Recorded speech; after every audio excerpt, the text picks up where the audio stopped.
we call the Twilight Zone.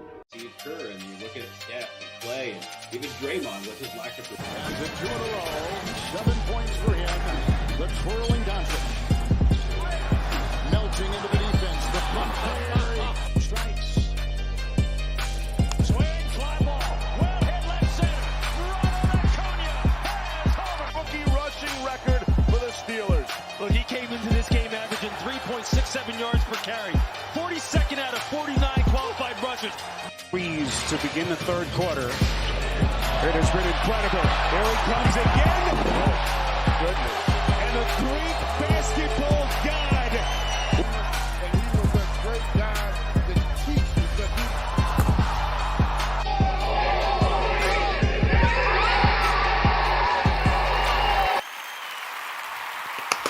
What is up, Rally Town fam? Good evening. Welcome to the show. Tonight, you were blessed with all four of us. Gentlemen, welcome. Hello. Blessed to be here. We didn't know that if we were going to have Aaron this evening. His biggest day of his life's coming up. What, Friday? We already did my fantasy draft. So okay. He's had that one in his back pocket all day. Yeah. Nicely done. No, Aaron's getting married on Friday. So he will be AFK next week. I believe you'll be on your honeymoon. Is that right? Yeah, we're going over Thanksgiving. So I'll be here. Okay. So you'll be here next week. All right, sick.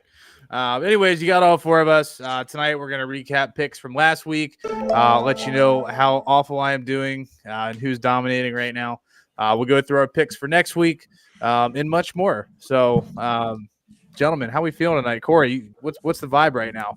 Oh, the vibe is litty titty. No, I'm excited, man, for Aaron's wedding. I'm pumped. I'm getting up early in the morning, running the kids' daycare. Then I'm Cleveland bound on I-80 heading east for a tea time.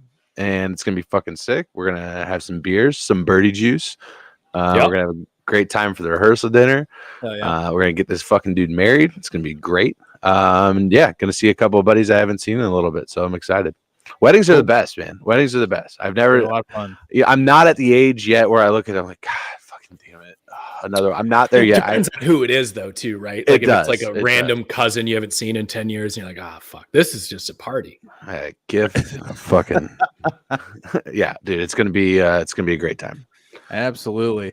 Well, Todd, Aaron, we will get to you guys in just a second. Let's recap last week. So atop the leaderboard right now sits Sir Aaron at 32-16. He had a spectacular week at 13-3. Yeah, my lord, your grace. So that's the real reason I came on tonight. That's why he's here. I'll for make this reason only. Yeah, I mean 13-3 is an incredible week. That's the best week we've had thus far in doing this, right? It has to I mean, be. like all together, even last year included. I believe we had a 14-2 last year. I believe I think it was you that went 14-2 last year, Todd. It was you or Corey. It definitely wasn't me. I feel like I would remember that because I'd be gloating that shit for forever. I've been known to forget. It's probably me. It was one of the two of you guys. I mean, we've had 13-3 a few times, but that is impressive to say the least. Mm-hmm. So what were some of your big takeaways from last week, Aaron, and some of the games that you took that ultimately led you to that 13-3? I think it's a weird middle ground in the NFL right now. So I think what the takeaway is you have your top teams, right? So like Philadelphia, I think has shown that, they really do believe they're belong on that top tier. And you take a look at their schedule and you start wondering, I mean, shit, can this team run the gauntlet? Now, probably not, because even if they're in that position, you're probably resting starters at the end, and unless you really want to go for that record. And again, that's looking way beyond, but that was something I forecasted in our preseason special. Was you look at their schedule and I don't see how the over isn't just an absolute lock, dude. It's crazy. I got to pull it up right now, Aaron. If we want to run through this, it's through them. Cardinals in Arizona, then they have at home Cowboys, Steelers, on the road in Houston. We all know what a gauntlet that is, and then they play host to the Commanders, to the Colts, hosting the Packers. So far, that's the only one that I don't know that they'll be favored in.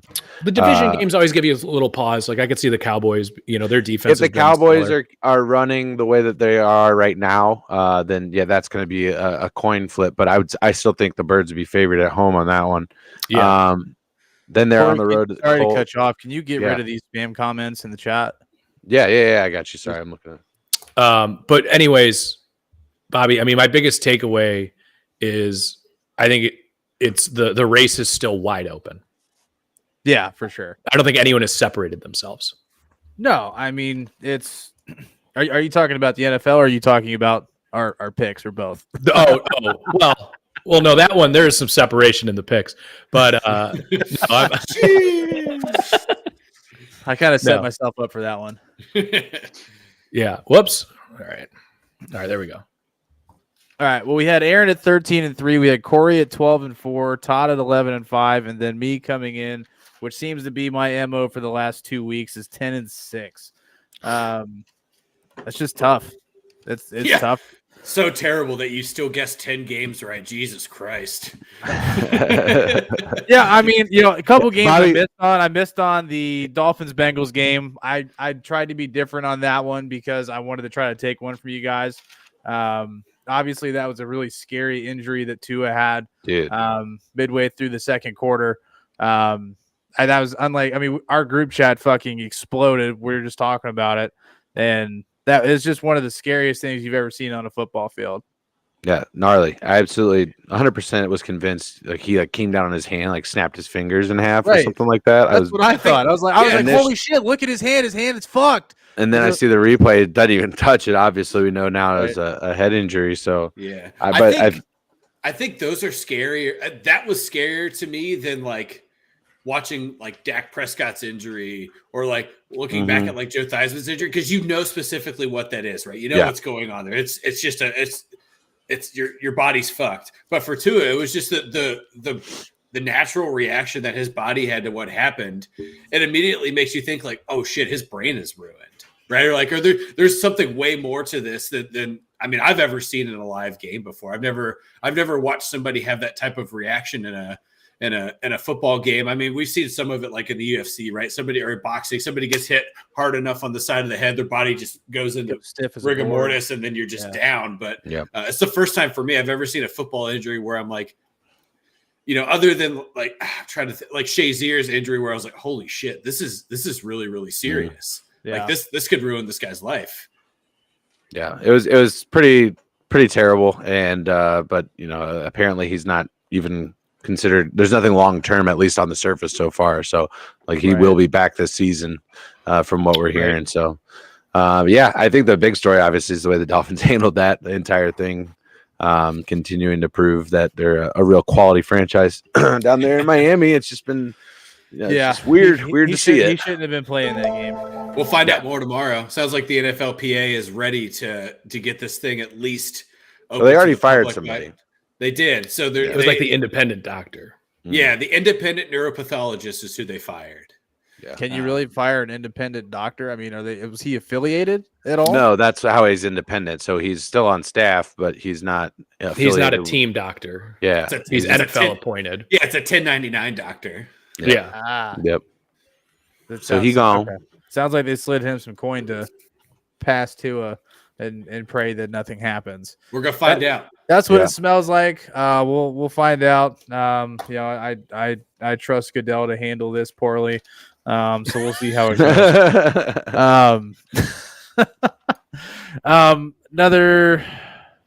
The Colts are frauds, dude. Absolutely. Fraudulent enemy number one. They've been identified. We know exactly who the fuck they are. They're fucking terrible. Fraudulent enemy number one. The Indianapolis Colts. No JT tomorrow. Yeah, or Sunday, Or no, tomorrow. You're right. My bad. Tomorrow, Thursday night, No Shaq Leonard, no JT tomorw. That is a recipe for disaster for the Colts. Yep, it should be a pretty easy pick for us for tomorrow night. But so overall standings, Aaron, you are absolutely dominating. You're 16 games above 500, which is incredible. So, kidding me. I'll stop stroking the ego now. We'll get into second. What's the difference, or what's the games back? Oh, John, what's up, John? Thanks for liking the stream. Corey is 3 back, Todd is 4 back, and I am 6 back. Right there. That's 1 week. It's 1 week. So we just need Aaron to have a bad week. Perfect. It's so early. We're a quarter of the way through. Not even technically. There's a lot of time left. Brian, that's terrible what happened to your brother. Yeah, I mean it's scary when things like that happen. So glad he's okay. Yes. Yeah, first and foremost. So all right, without further ado, let's get into it. We're gonna let the leader of the pack take take the lead on the first game here, which we just talked about. Todd had mentioned what a great game tomorrow night's going to be. The Colts are on the road versus the Broncos. Thursday night football. What a terrible Thursday night game. Yeah, dude. And here's the thing. Thursday night is one you can't change on the fly, right? I get that. And you look at the beginning of the season and you think Colts Broncos. Yeah. Hey, that's a pretty solid week 5 matchup. So I don't Battle blame of this horses. Right. Who doesn't want to watch that? Exactly. So I don't blame the schedule makers by any means. It's just unfortunate that this is what we're going to get. But yeah, I mean, I'm going to take the Broncos here. I don't think they're for real either, but I am just going to keep fading the Colts until they prove me otherwise. True. Matt Ryan, I had said at the beginning of the year, I didn't understand why everyone was so excited. I understand that going from Carson Wentz to Matt Ryan is an upgrade, I guess. But like Matt Ryan is on not the back nine of his career. He's like on the 19th hole in the bar right now, having a Bloody Mary just before he has to go home to his kids and wife. So I am just not. I am just not. I'm not with him. I don't like him. Obviously, Todd had mentioned JT is going to be out.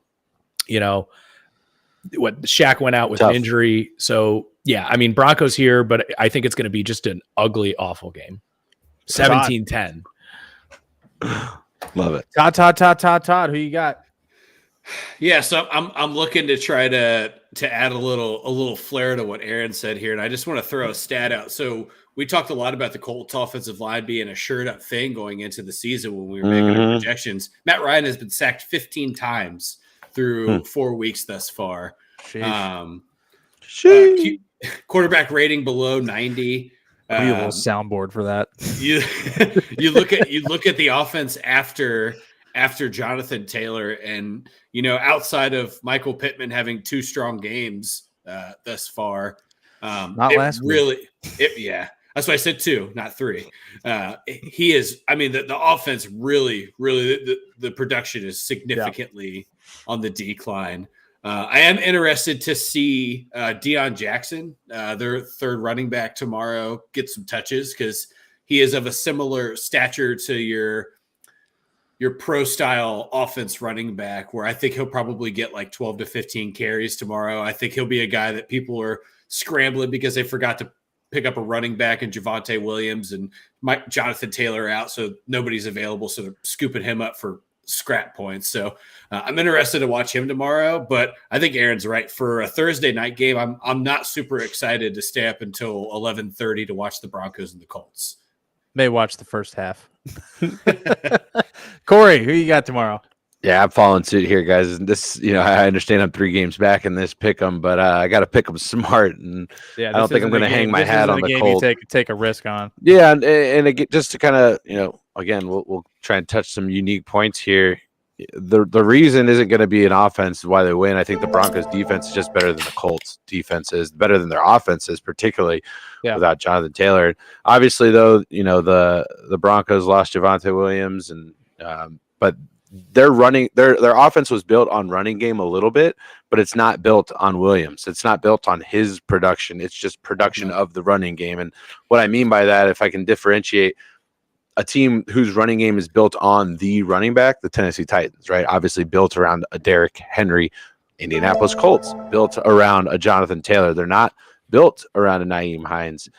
So I think when I'm looking at which team hurts more from the running back, not only is Jonathan Taylor a better running back, but that offense is focused around his production. So I think that the Colts offense is going to continue to not be productive. Denver's defense is going to hold them off here. And we have seen flashes of both of these offenses, but if I have to hang my hat on which one, based on the performance so far this year, is going to flash on Thursday, I got to go with the Broncos.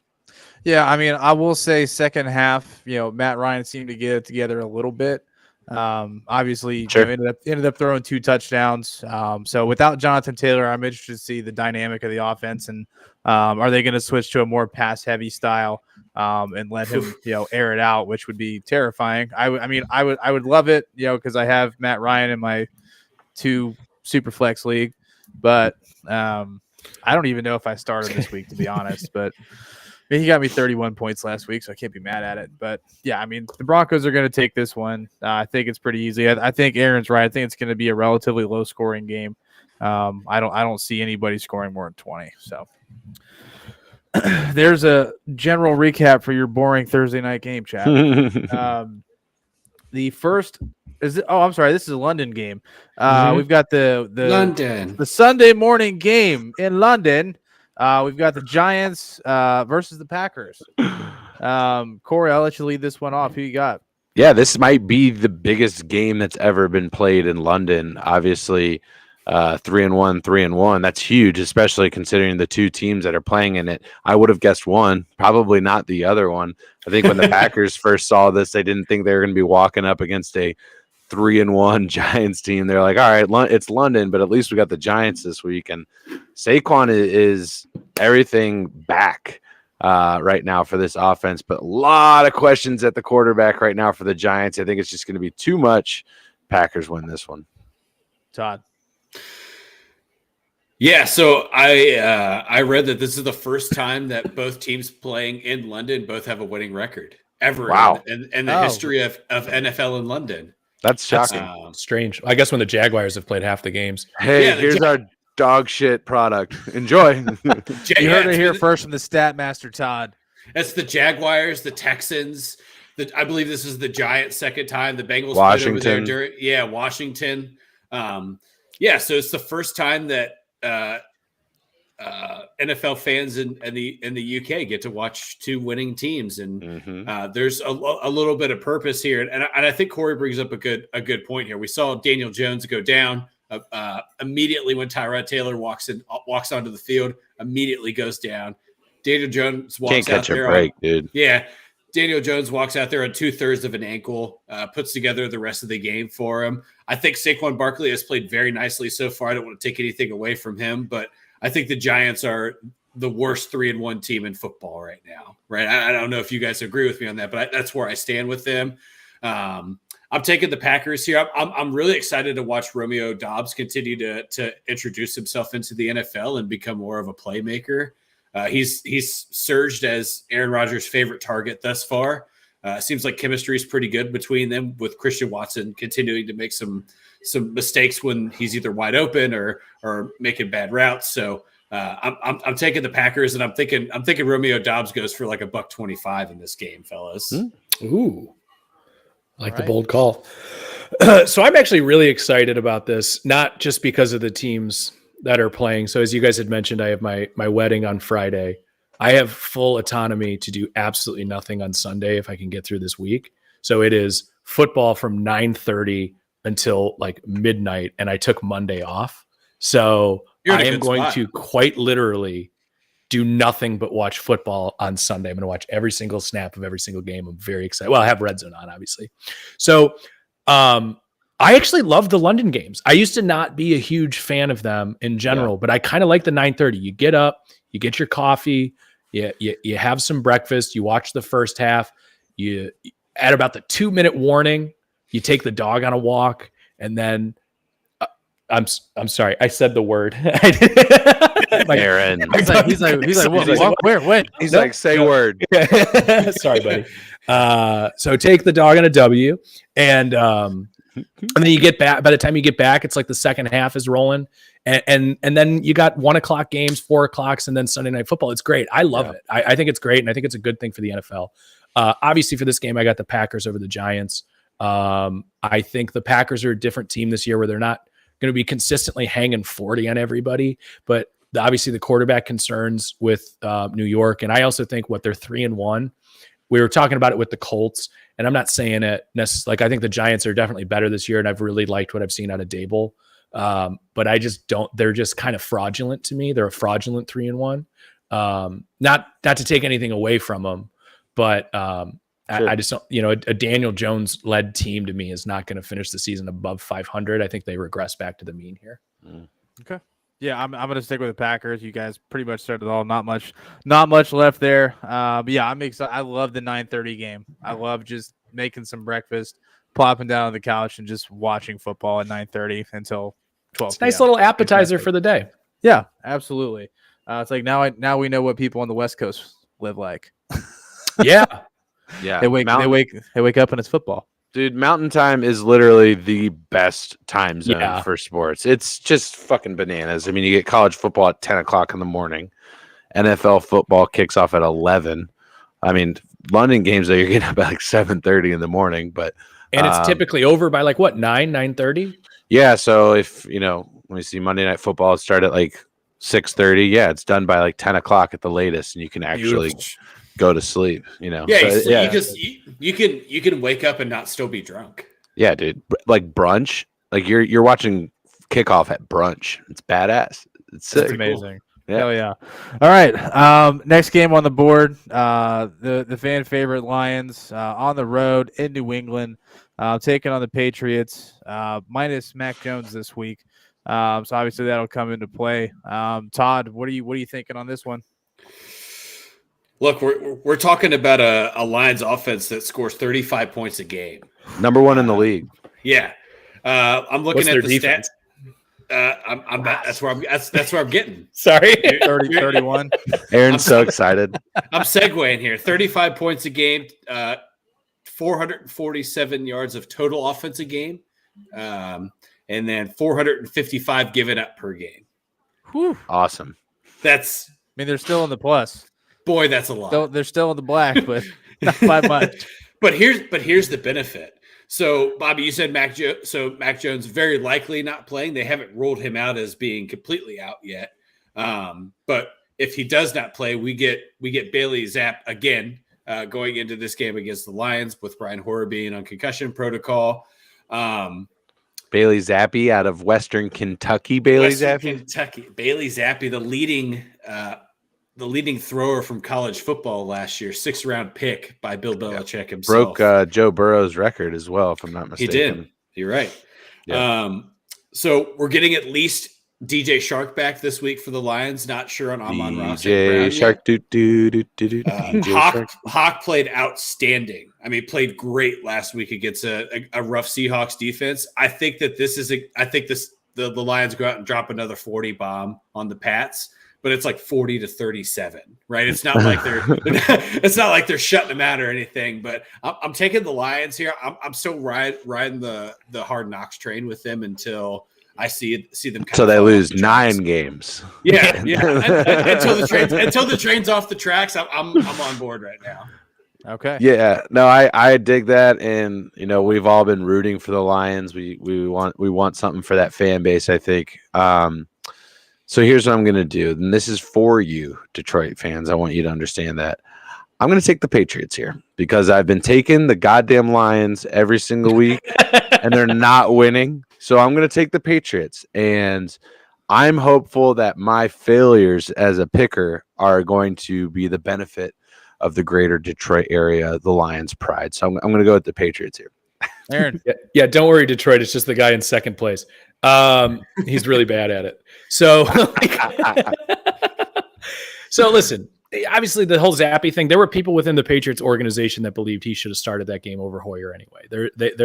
They're pretty, they like this guy, obviously not better than Mac Jones, but as a nice backup quarterback that can, do what you ask of a backup quarterback to do in the NFL. Don't forget, man, the Patriots hung around with the Packers, and the Packers are no slouch. They didn't just roll over in that game. In Lambeau, they didn't just roll over after Hoyer went out, which, again, Hoyer getting injured isn't a huge deal other than the fact that you game plan for that all week. Right. We having some technical difficulties here. We're right in the middle of it. He's just leaving us hanging. Man, what if he was abducted by aliens? This is how it happens. They get people off podcasts. Well, I mean, they're taking the best picker out of us, at least today. God, he's back. Happened there, it just like bumped me off, and then you're like, we had a theory. I'm taking the Patriots here. I just haven't seen enough out of the Lions to be able to hold off the other team, and the Patriots don't have a necessarily electrifying defense, but when you're letting everybody hang with you, I'll take the experience on the Patriots side here a little bit. Clock management. I'm kind of with you, Corey. I've been rolling with the Lions the last couple of weeks, and it just hasn't been working. I'm going to flip it because I was low on them at the beginning of the year, at least in terms of where the over/under was. I'm going to take the Patriots here. You guys are leaving me in a conundrum here. Like this is a good game to go the opposite way on, but I'm 6 back. What's the line on this one? Does anybody have that? I don't know if I can afford to go the opposite -3. way. Yeah, New England in 3. New England in 3. So neutral field 0. This is in Foxborough. Lions are built on grit. It's on their wall. Yeah. I saw it. How much glass do they get on Sunday? Another thing to think about. Detroit, where the Seahawks played, not close to an ocean. Okay. Foxborough, Massachusetts, much closer to an ocean. Lions, per Dan Campbell, Hard Knocks, they're gonna fucking drag you out into the deep water and fucking drown you. That's their That's what I didn't say that. Dan Campbell said that. So right. Another thing to take into effect here, Bobby, when you make your pick. All right. I hate you guys. I hate you guys so much. I don't know, man. I don't think the Pats have the offensive firepower to keep up with the Lions. Devontae Parker, bro. I just don't see it. I really don't. I've liked what I've seen out of the running backs. Yeah, Ramondre Stevenson's played my great. dog. It's my dog. The Lions are lighting it up in every way. Chat, who should I pick? I'll let you guys pick this one. Oh, you coward. No, I'm gonna take the Pats here. Put me on an island, baby. Let's go. I'm gonna put Todd on. Well, congratulations, Todd and Detroit on the victory on Sunday. I'll drag all 3 of these motherfuckers out into the ocean. Let's go. There it is. There we go. Here we go. Todd, right. you could do Dan Campbell for Halloween. I could. You could and should actually. Here's the thing: if I just can trim up this right here and then just get a nice pump going, you could. Dan Campbell's jacked. Just buy a Lions t-shirt that's one size too small. Get a nice pump going. I already buy all my t-shirts at a medium, so we're 3/4 of the way there. So there you go. All I need is I just need a.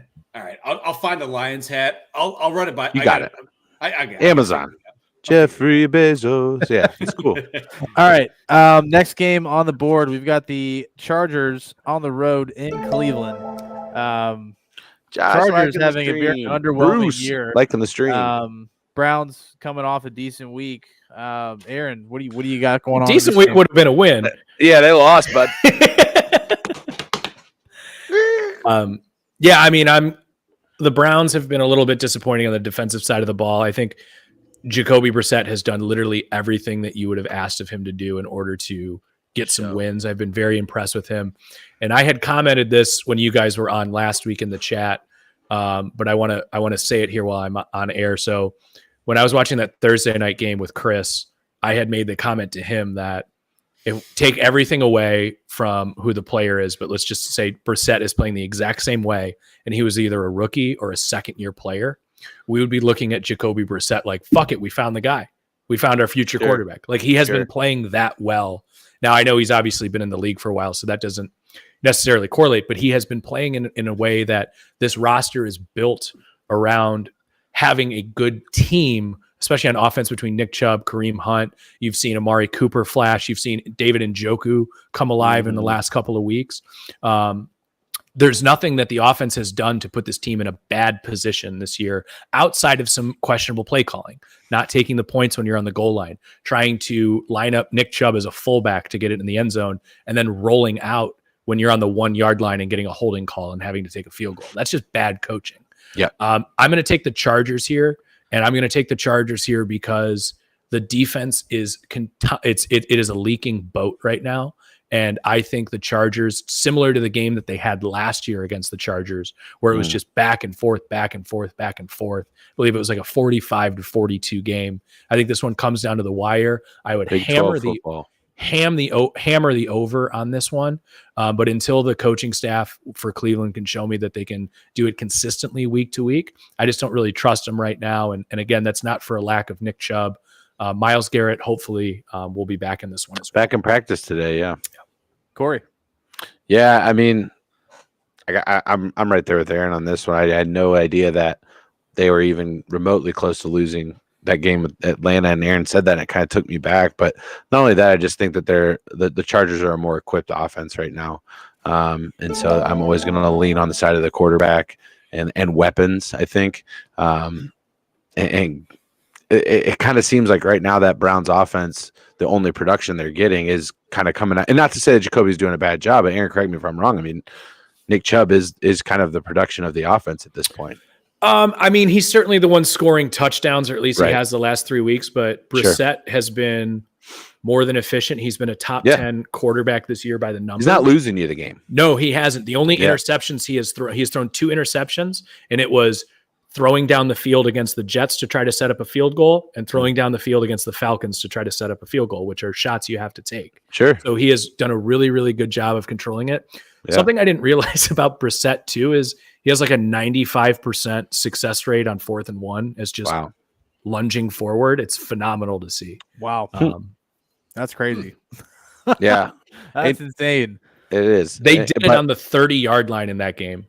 Like on our own 30, they're like, fuck it. It's 4th and inches. Just put Jacoby there. And I think the Chargers are kind of figuring out their running game as well, getting Austin Eckler more involved. And I think his production has started to increase over the last 3 weeks. So, going with the Chargers on this one too. Todd. Yeah, I'm also going to side on LA this week. I think that I think Corey brings up a valid point here. We're looking at a Browns team that's given up about 118 yards a game on the ground. I think you're right. I think Austin Eckler figures it out this week. I think this is his 80+ yard week to kind of get back into the swing of things. I think that the Chargers go up early and sustain the lead. I'm not saying it's a distant game, but they get a 10-point lead early on in the game. Control the game, run the clock, right? They figure out how to keep the ball out of Cleveland's hands and in their hands. So something that I from watching Cleveland 2 weeks in a row now and getting to kind of form some opinions on defensively what they do, I was really expecting more out of their ability to not necessarily the pass rush, but just to put more pressure at the line of scrimmage to alleviate some of the big plays on defense that they've been giving up. They've been giving up a lot of the 12 to 18 yard pass plays. I believe against Atlanta, they gave up 3 third down conversions of over 8 yards. And I just didn't expect that out of Cleveland. That's for who they have in their secondary. It wasn't something I saw. So Justin Herbert's the guy that very easily, Marcus Mariota is not the answer to being able to do that. And, a lot of it was Cordarrelle Patterson, but Justin Herbert has the ability to do that very easily against a kind of a banged up secondary of Cleveland as well. Yeah, absolutely. Well, they're not banged up. They've just been bad. Well, Denzel Ward's banged up. Let me rephrase that. He's fine. He'll be out there. He's fine. He hasn't been but we had 3 of our 4 starting defensive linemen not in that Falcons game. So when you're not, they were running all over us because we couldn't stop them. You have also our starting linebacker who wears the green dot out for the year. It's that's a tough match. That's why I picked the Falcons, because I was I didn't believe them. Yeah, ran the ball 14 times in a row in that game. Couldn't stop them. You don't have any. You're deep in your bench. Yeah, for sure. I mean, I got the Chargers this week. It looked like Eckler finally figured it out. He finally had a good game last week. Got in the end zone. I got the Chargers here. Pretty. Not easily, but I think the Chargers win by at least a touchdown. And Todd, you had mentioned it, like if the Chargers go up 10, that's how you get the Browns out of a game, because if they have to throw to win, when you have Nick Chubb and Kareem Hunt, you want to be the team controlling the ball. Sure. And not that they can't be home run hitters, but when you're down 14, you're susceptible to having to pass a lot more, which really gets away from what the Browns do well. Yeah, you get out of your bread and butter and you're starting to get uncomfortable. Exactly. Absolutely. All right. Next game on the board, we've got a divisional matchup. We've got the Houston Texans on the road in Jacksonville. I'll lead one off. I'm taking the Jags. Fire it off. That defense is scary good. We saw it last week. They put up an absolute hell of a fight against the Eagles. That was insane. But obviously, Jalen Hurts in that offense is just too much, and coupled with the turnovers by Trevor Lawrence obviously didn't help the Jags in that game. 4 fumbles. Yeah. 4 fumbles. That's where I was going to go. Yeah, unbelievable. But yeah, I've got the Jags in this one. I'll let you guys talk about it though. Corey, we got. Yeah, I don't think that this one's going to be too much to wade through here. I got to go with the hot team, and I'm going to go with the Jags. So from a fantasy perspective, I'm playing Brandon Cooks this week because they're going to have to throw the ball a lot because I think they're going down. I think they're going down fast.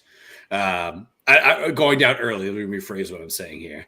I agree. I like what Jacksonville's doing on the defensive side of the ball, and they're doing above average things with the ball in their hands too.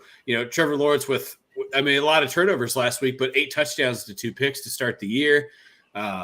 James Robinson has started super hot, coming off of a pretty significant injury last year. That Robinson ETN that Robinson ETN backfield is nice. It's nice. Yeah. And Christian Kirk's earning his paycheck. And Zay Jones has been a nice acquisition. So you look at kind of the pieces that were really missing last year, where their offense kind of faltered, and now this year's Jaguars team is a lot different from last year. I'm not creating parallels, but where there were a lot of gaps. So once Shark went down, Trevor Lawrence really didn't have anybody consistently to throw the ball to, and now he's got a guy like Christian Kirk who is fairly sure-handed, and Zay Jones who also has been sure-handed so far this year. And you have the dual backfield. I think it's a recipe for. The light bulb's getting just a little bit brighter as you look moving forward in Jacksonville, and this is a good one for them. Like Bobby said, it's a divisional matchup. It's a good one to just fucking lay the hammer down. Don't be afraid. Don't be afraid to put up win by 4 or 5 touchdowns and throw the ball in the fourth quarter in this game. Set the tone. Yeah, I agree 100% with you guys. I'm also taking the Jags. I think this is a Trevor Lawrence statement game after coming out and having 4 fumbles last game. Not against the Texans. No. But what I'm saying is he's going to come out and throw for like a 4 touchdown, like where everyone's going to be talking about it type of game. Now, it is against the Texans, but still, for a young quarterback to come out and do something like that, I'm predicting either like a 4 touchdown or like 400-yard passing day for Trevor Lawrence. I'm taking the team that I predict. I didn't obviously at the beginning of the year, but I did take the over on the Jags. But I'm taking the Jags to win this division. They are, without a doubt, the best team that I have seen in this division. Colts have looked terrible. I don't trust the Titans. None of us did before the season. And obviously we know what, the prerogative of the Texans is and the shortcomings that they have on their roster. I think the Jags are going to start, starting to snowball a couple wins together. And they're probably the only team last week that I would say got a moral victory, if you will. Like they lost while looking good. Sure. Second half defense wasn't great. I mean, let's be honest. They gave up like 24 unanswered. Yeah, but it's to fit. Like I think we're all really high. Like if you're gonna, it's the NFL though. I'm not gonna like justify like if like Bowling Green hung with LSU or something like that. That would be a moral victory. But I would feel much worse about that if that was against the Titans. You would feel. I guess, but but what I'm saying, like, if you're a winning team, you don't have that. You don't have that, like, but it was against Philly. Like, NFL teams don't feel that way. Here's the thing, though. That's what the Lions do. Me saying that they're going to win the division, I think, is more of a statement on the division than I think the Jaguars are there right now.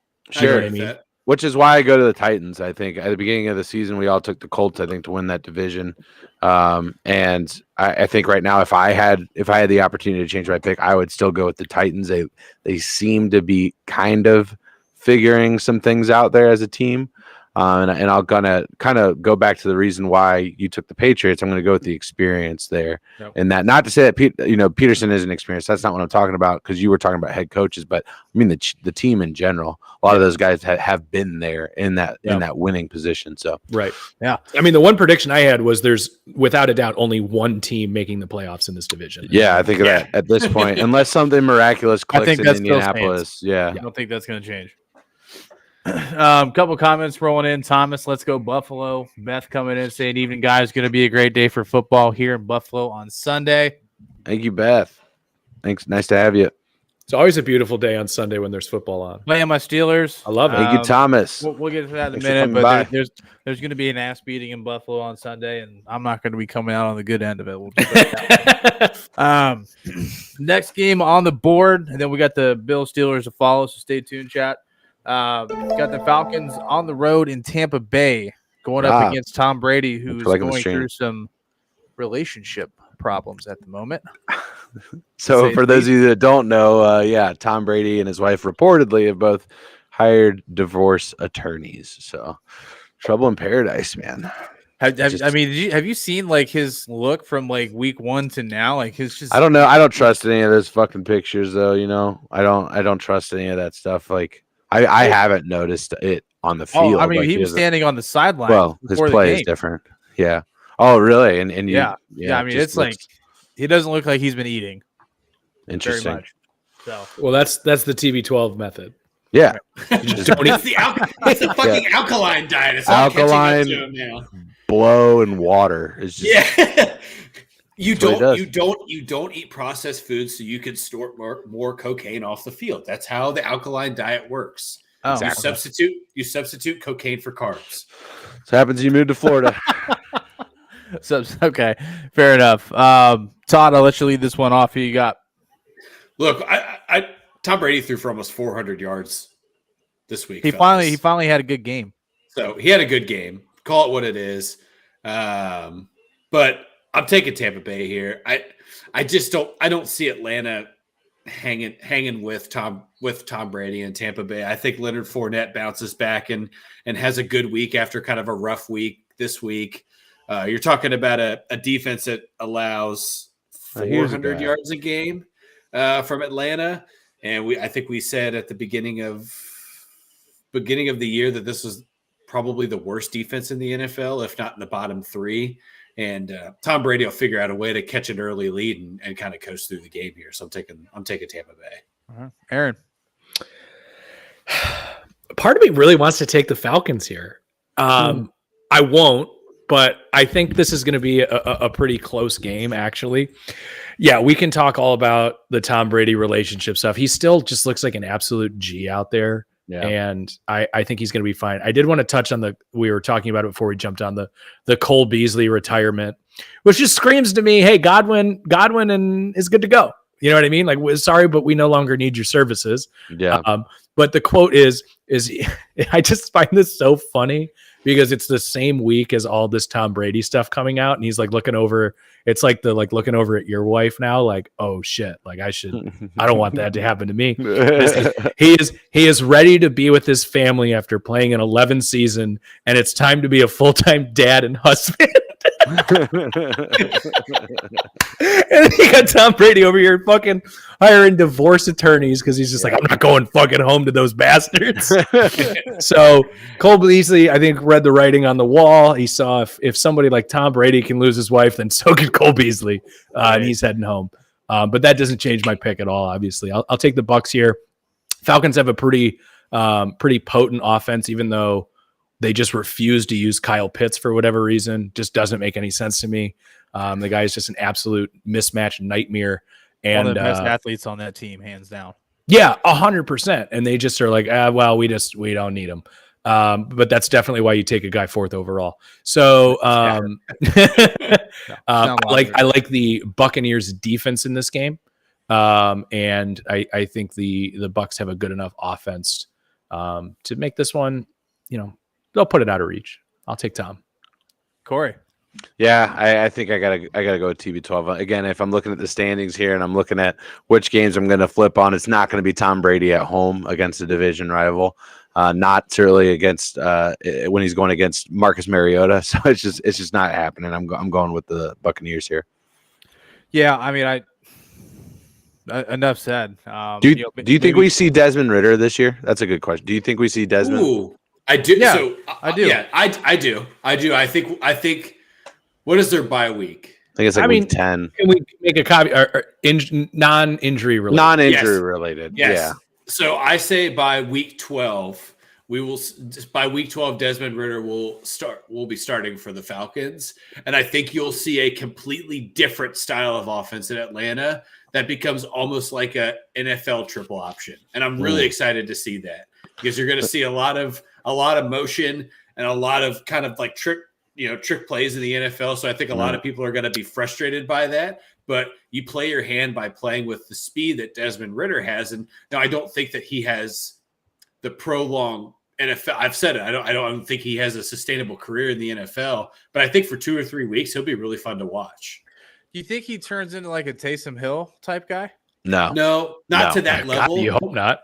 Yeah, I don't think he goes to that extreme, but I think that he does provide an outlet for somebody like Atlanta, who has clearly shown that they favor the run through 4 weeks this year, to where now you have kind of a really like a third outlet to be able to mix it up and run some wildcat offense with Cordarrelle Patterson and it be successful, right? I think that's the unique factor that Desmond Ridder brings, is that you can run some different looks, and it's not a given play. So I don't think we're going to see Ridder unless it's injury related, and unless it's like week 14, 15, and it's just like over. I actually think the way you've seen the Saints start, and obviously Carolina, I actually think the Falcons are going to be a little bit in the mix more later in the year than we thought they were. I mean, we talked about this team as a team that's going to be contending for the number 1 overall pick, and I just don't see it. I actually think they have too many skill guys on this team, and they've been playing above their weight class, if you will. They seem to be, responding to the coach and responding to the teams that they've gone up against. And here's the thing. I mean, Todd, I hear what you're saying in terms of like Ridder's skill set, but like Mariota can do all of those things and they're not. Yeah, so, I think actually Mariota has a little bit more mobility than Ridder does, if I'm being honest. And really? I honestly I see Ridder as the better passer out of those two. Obviously, I think Mariota has a stronger arm, but if I'm looking at who can deliver a better ball, I think it's Desmond Ridder. I think we see him 100%. I think we see him. And I think it's there are too many weapons being underutilized on that offense. And I understand that Arthur Smith's idea of, sticking to the run and developing that part, but Patterson's on the IR now, guys. Like they're going to need to look elsewhere. And I think, it might come after the bye. I'm not sure, but they're going to start finding that. I think Desmond's the better guy to deliver that ball. And maybe there's a little homer in there, just kind of rooting for him. Sure. Cincinnati quarterback getting a first start. I think that would be pretty cool. But regardless of that, though, especially with Patterson out, I think the Bucs are the clear pick here. And Bobby, I think you were even lining up on that one too. Yeah, for sure. Yeah, I'm taking the Bucs here. Next game on the board, we've got the Pittsburgh Steelers on the road in Buffalo. I'll start this one. Kenny Pickett's first game. They're absolutely setting this man up for complete failure. This dude has the gauntlet in front of him for the next 4 games. He's got the Bills, he's got the Bucs, he's got the Dolphins, and he's got the Eagles. He's got 4 teams that are prolific at this point during the season. And the Steelers we haven't seen anything from them, positive, really from an offensive perspective this year. With TJ Watt out, we have not literally won a game with him on the bench. So we're gonna. Yeah.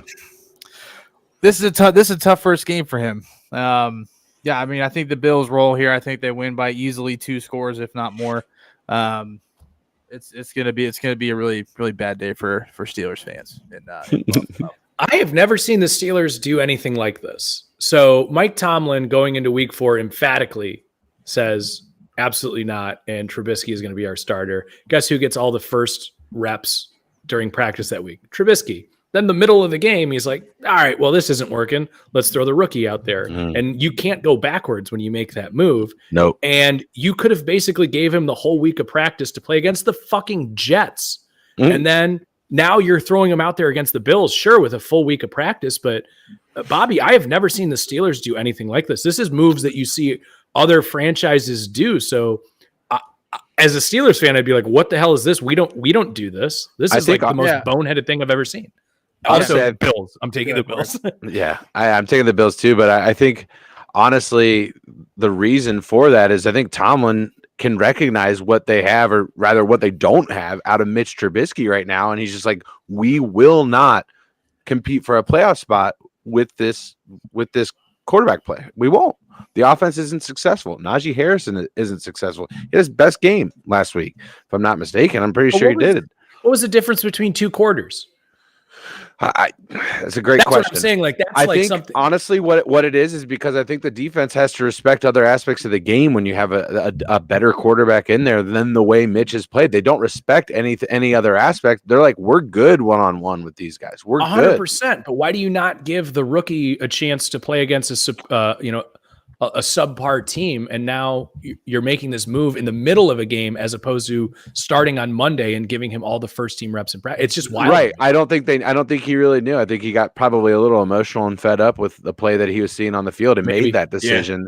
Yeah. And then going forward, I would rather be going into this week against the Bills with some game time reps, right? I would rather have something under his belt before I go into that, just from that perspective. But just the franchise stability that you've seen constantly is just like eroding a little bit. Yeah. I think the calculation that Pittsburgh's had for really almost 20 plus years now, you saw that really dissipate last week. Right. And I think Corey's right. You watched a guy that you bring in to lead your team to the playoffs, right? Because make him a captain, don't they?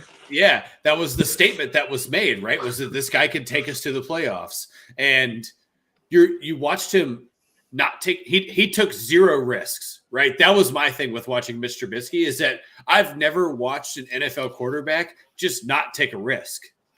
He won't throw the ball down the field, and then when he does, he throws. It's almost an intentional out of reach overthrow, right? When they were playing the Bengals, and he tried to hit. I think it was Pickens. He was trying to hit deep. He overthrew by like 7 yards. I don't know of very many NFL quarterbacks that just air it out at 55 and still miss deep by 7 yards. That's hard to do, right? Or it's intentional. So I think you're watching not necessarily a cultural shift, but you're watching a franchise recognize a mistake and make it immediately go away, right? Or attempt to make it immediately go away. They're trying to eradicate the air and just press forward, right? Because it's like almost anything in life. You fuck up, oh shit, I did the thing. I need to not do that again. Now let's just move forward from that thing that I made a big mistake on. So I think that's where Pittsburgh's at, is the fuck up's over. We watched it happen for 3.5 weeks, and let's just ride our first round draft pick and see what we got. I mean, the Steelers at the beginning of the season had every intention of playing Trubisky, and I think I think Todd was right in the fact that if he was playing okay, he would have still been replaced around the bye week. But yeah, I mean, I agree with Todd's perspective. Yeah, has the wager been completed? No, not yet. So what do we? Let's fill everybody in on what we had here. I believe Aaron bet Bobby $20 or something like that to Todd. A charity.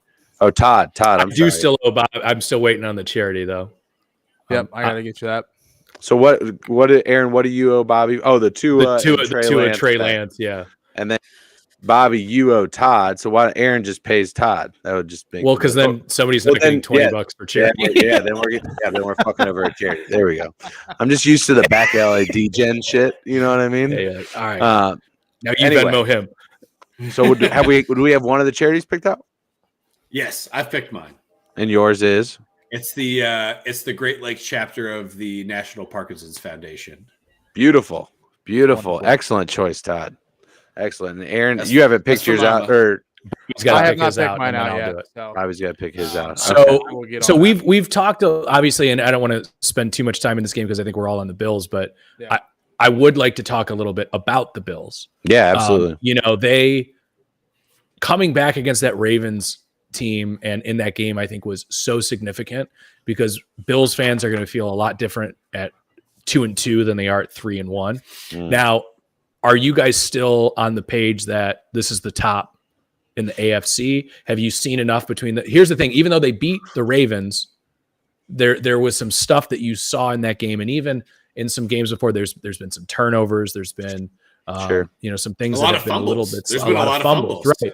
Some sloppy play, if you will. But at this end of the day, I just feel like they have an elite roster that is going to overcome that. So where are you guys in the AFC with the Bills? At least in terms of like whether it be tiers or where do you see them? So They're ahead, my Todd. S tiers. Yeah, they're my S tier still, right? They're the team that people are trying to climb up the ladder to attain at this point to me. Even the Chiefs. I still believe that they are the S tier over the Chiefs currently. I think where you've seen the turnovers. There's two parts of their game that really haven't been kind of checked off yet within this season so far. It's the running game, because right now Josh Allen's your leading rusher. That cannot be the case moving forward as you get into the playoffs, right? You have to establish the run game a little bit better, and then the turnover thing, which I think it can be fixed with just a little bit of additional time. So I think that they are still the one that they're the team that the AFC is chasing. Yeah.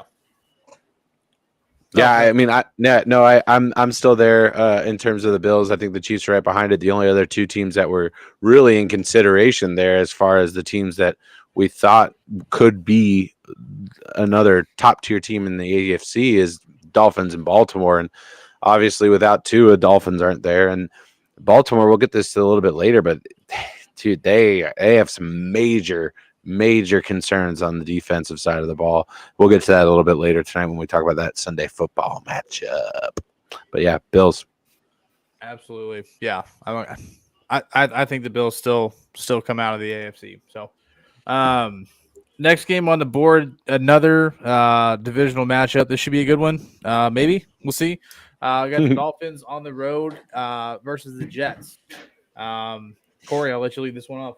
You know, I mentioned that obviously without Tua, I think Tua is better than Teddy Bridgewater. Let me just make sure that everybody understands that before I move forward here. That said, I think there is a certain aspect of the Dolphins offense that will be better with Teddy than with Tua, and that is the deep ball to Tyreek Hill. You saw it on Thursday night against the Bengals. Tua's arm is not Patrick Mahomes. And some of the things about Tyreek Hill and Patrick Mahomes being special is the fact that if Tyreek gets behind a guy, Patrick can just chuck it out there. He'll go get it. And that's where you see those 60-plus yard plays that would come out of Kansas City so frequently. And you saw it when Teddy came back in, that he was able to deliver that deep ball to Tyreek. So in a game where, you know, obviously both teams have had their quarterback issues. One team is getting that guy back. The other team is dealing with that injury still. I still have to go with the team that's proven that they can win games more. And I don't think Teddy is that such a significant drop off. Bad interception to end the game, no question there. But getting a full week of first team reps, knowing that he's going to be the starter. This guy's been around the league for a while. There's a reason. I think the Dolphins win this one on the road. Yeah. Oh, go ahead, Bobby. No, I agree. Yeah, I was really impressed with how Teddy Bridgewater came in and played, on Sunday. And they mentioned it a couple times during the game that, he's always prepared like he's going to play, even though he's the backup and he's so he always keeps the gloves on. Yeah, and you saw it. You saw the experience. You saw how smooth of a transition it was. He stepped in and he almost led them back to a win. It was a great game that he put up. So, I think the Dolphins roll easily here. I think it's interesting that, we're talking about Teddy Bridgewater because we're talking about a guy that at one point in time, here's a guy that wasn't ever going to play football again, right? He has one of the most substantial knee injuries ever. Wow, and yeah. The biggest question mark was this guy going to be able to play professional football? Very similar to kind of like the Alex Smith story. Do you get back out on the field? Are you able to produce?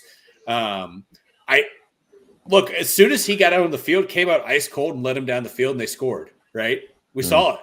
He immediately scored a field goal. Yeah, score. Put points on the board. Let me rephrase that. Put points on the board. So to come off the bench ice cold after a pretty significant event that took a lot of time. Right. I mean, we're talking about a 20-minute event that happened with Tua. That says something just about Teddy's just general leadership skills, right? To get in the game and say, all right, this fucking sucks. Let's get down the field. And Corey's right.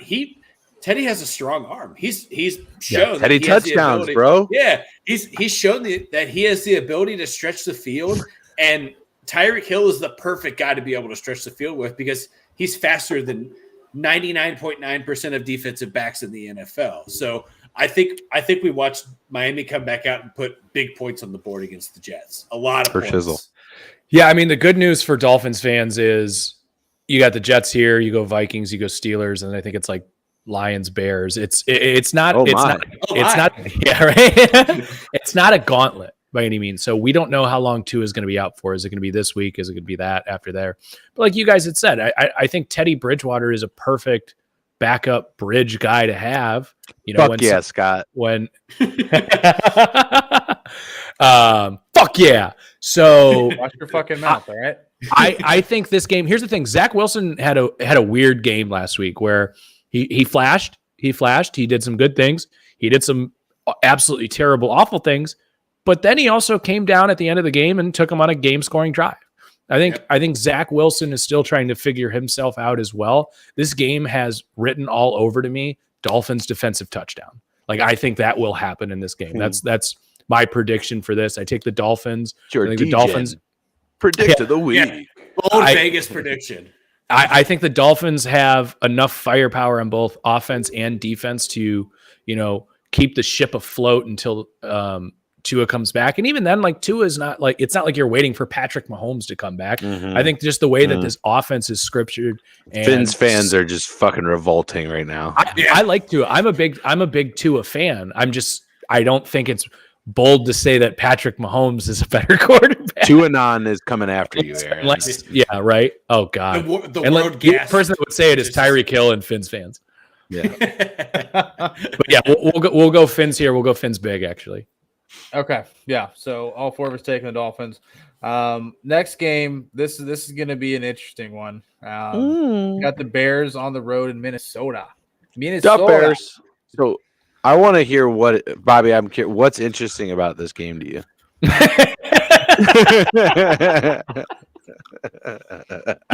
Nothing. The lack thereof. He's trying to set it up for us. And I know, dude. I'm trying to be nice here. I couldn't resist, man. No, Bob, I'm sorry. What Bears time are is going to this get game their at? cheeks clapped. What time is this game at? It's to be a 1 o'clock, right? that's a 1 o'clock game. Yeah. Is It's it? a 1 o'clock game. Okay, It all better right. be. In that case, we're going with the Vikings in this one. Anytime is Dalvin Cook back? Yeah, he played last week. Yeah, He played okay. last I was making sure. Okay. Nonetheless, Kirk Cousins at 1 o'clock. Kirk Cousins just not at prime time. Right. If they played in London every week, they would probably be undefeated. His body clock is on Eastern time at all times. They put it in a lab in East Lansing and got him to be that way, just always ready. So first quarter of a Michigan State game, dog shit. Then second quarter on, he's looking great. That said, the Bears have just shown me every reason not to believe in them this season. I'm not confident that they really know what the fuck they're gonna be doing moving forward as an organization. They don't even know what stadium they're gonna be playing in. So I got to go with the Vikings on this one. So I said last week that the Bears were the worst 2-1 team in football. They're now the worst 2-2 team in football. Right. I just want to make sure I continue that until they're like 2-14. Yeah. They're the worst 2-14 team in football. Yeah. The only interesting thing about this game is how many catches Justin Jefferson will have in the first half. That's what's interesting to me. Right. I think you're going to see Minnesota. It's a divisional matchup. Again, the divisional matchups just bring out the fucking felon in everyone, where you just go out and you just absolutely destroy whoever you're across the field against. You put as many points up as you can because you need that point separation when you get into divisional matchups. It's Minnesota, and I'm saying it's Minnesota by like 20 plus, fellas. Ooh, wow. Ooh, okay. That's huge. It's not nasty. bad. It's nasty. Spread is not 20 plus. I guarantee that. It's not. It's 7 right now. That's still pretty large for an NFL game. I mean, that's starting to get into the upper. Once you see double digits in an NFL game, you're like, For what it's worth, the Buffalo Pittsburgh game is 14 right now, fellas. Wow. 14. Wow. 1-4. Aaron, our resident gambler, what do you think on that? 14 spread on Pittsburgh Buffalo? I'll take the. Or I'm sorry, Pittsburgh I'll Pittsburgh take Buffalo. I'll take that. You'd take Pittsburgh plus 14. No, I would take the Bills. I would Bills would minus 14. I would tease the Bills down. You can't. Okay. Well, So pick. okay. I mean, I would. But then I would you still- take Pittsburgh in the points. Yeah, I would take the points. That's too You'd many to take the lay. points. That's too many to Yeah. lay, especially when you've seen all these games that have come down to field goals. And don't get me wrong, the Bills run away with it. I would be throwing the Bills in a lot of money line parlays this year, or I'm sorry, this week. Or I would I would take the Bills spread, tease that down, and then I would tease down the Chargers Browns. All you are is a over-under fucking 46 tease, and a half. Aaron. All you are Guys, is a He gets married on fucking Friday. He's just teasing the world. You just come on this podcast wearing these tight shirts, you know, No, it's just because they used to fit. with your salt and pepper beard. So I'm married. All right. Yeah, and you look great. So obviously I'm taking the Vikings in this game. There is one thing I do want to point out, and I can't take credit for it. I heard it on the Ringer Fantasy Football Pod, but I just think it's hilarious, and I think it's worth mentioning. The Chicago Bears are trailing the Navy midshipmen in passing yards this year, and that is the They run the triple option, option, dude. Navy midshipmen. Is that true? Is that true? True. Yes, that is 100% true. Oh my god. Wow. Justin Fields right now is sitting at 471 yards.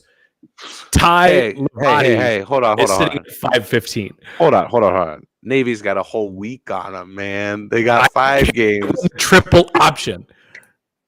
The triple option. Oh my god, dude. That's So yeah, I will be taking the Vikings in this game. This is Kirk Cousins shines when the lights are the fucking dullest. Yeah. So this one's easy for me. I'm with you, Todd. I think Justin Jefferson has like a 12 catch game for like 150, 2 touchdowns. I've heard nothing you've said because all I can think about is this fucking Navy quarterback.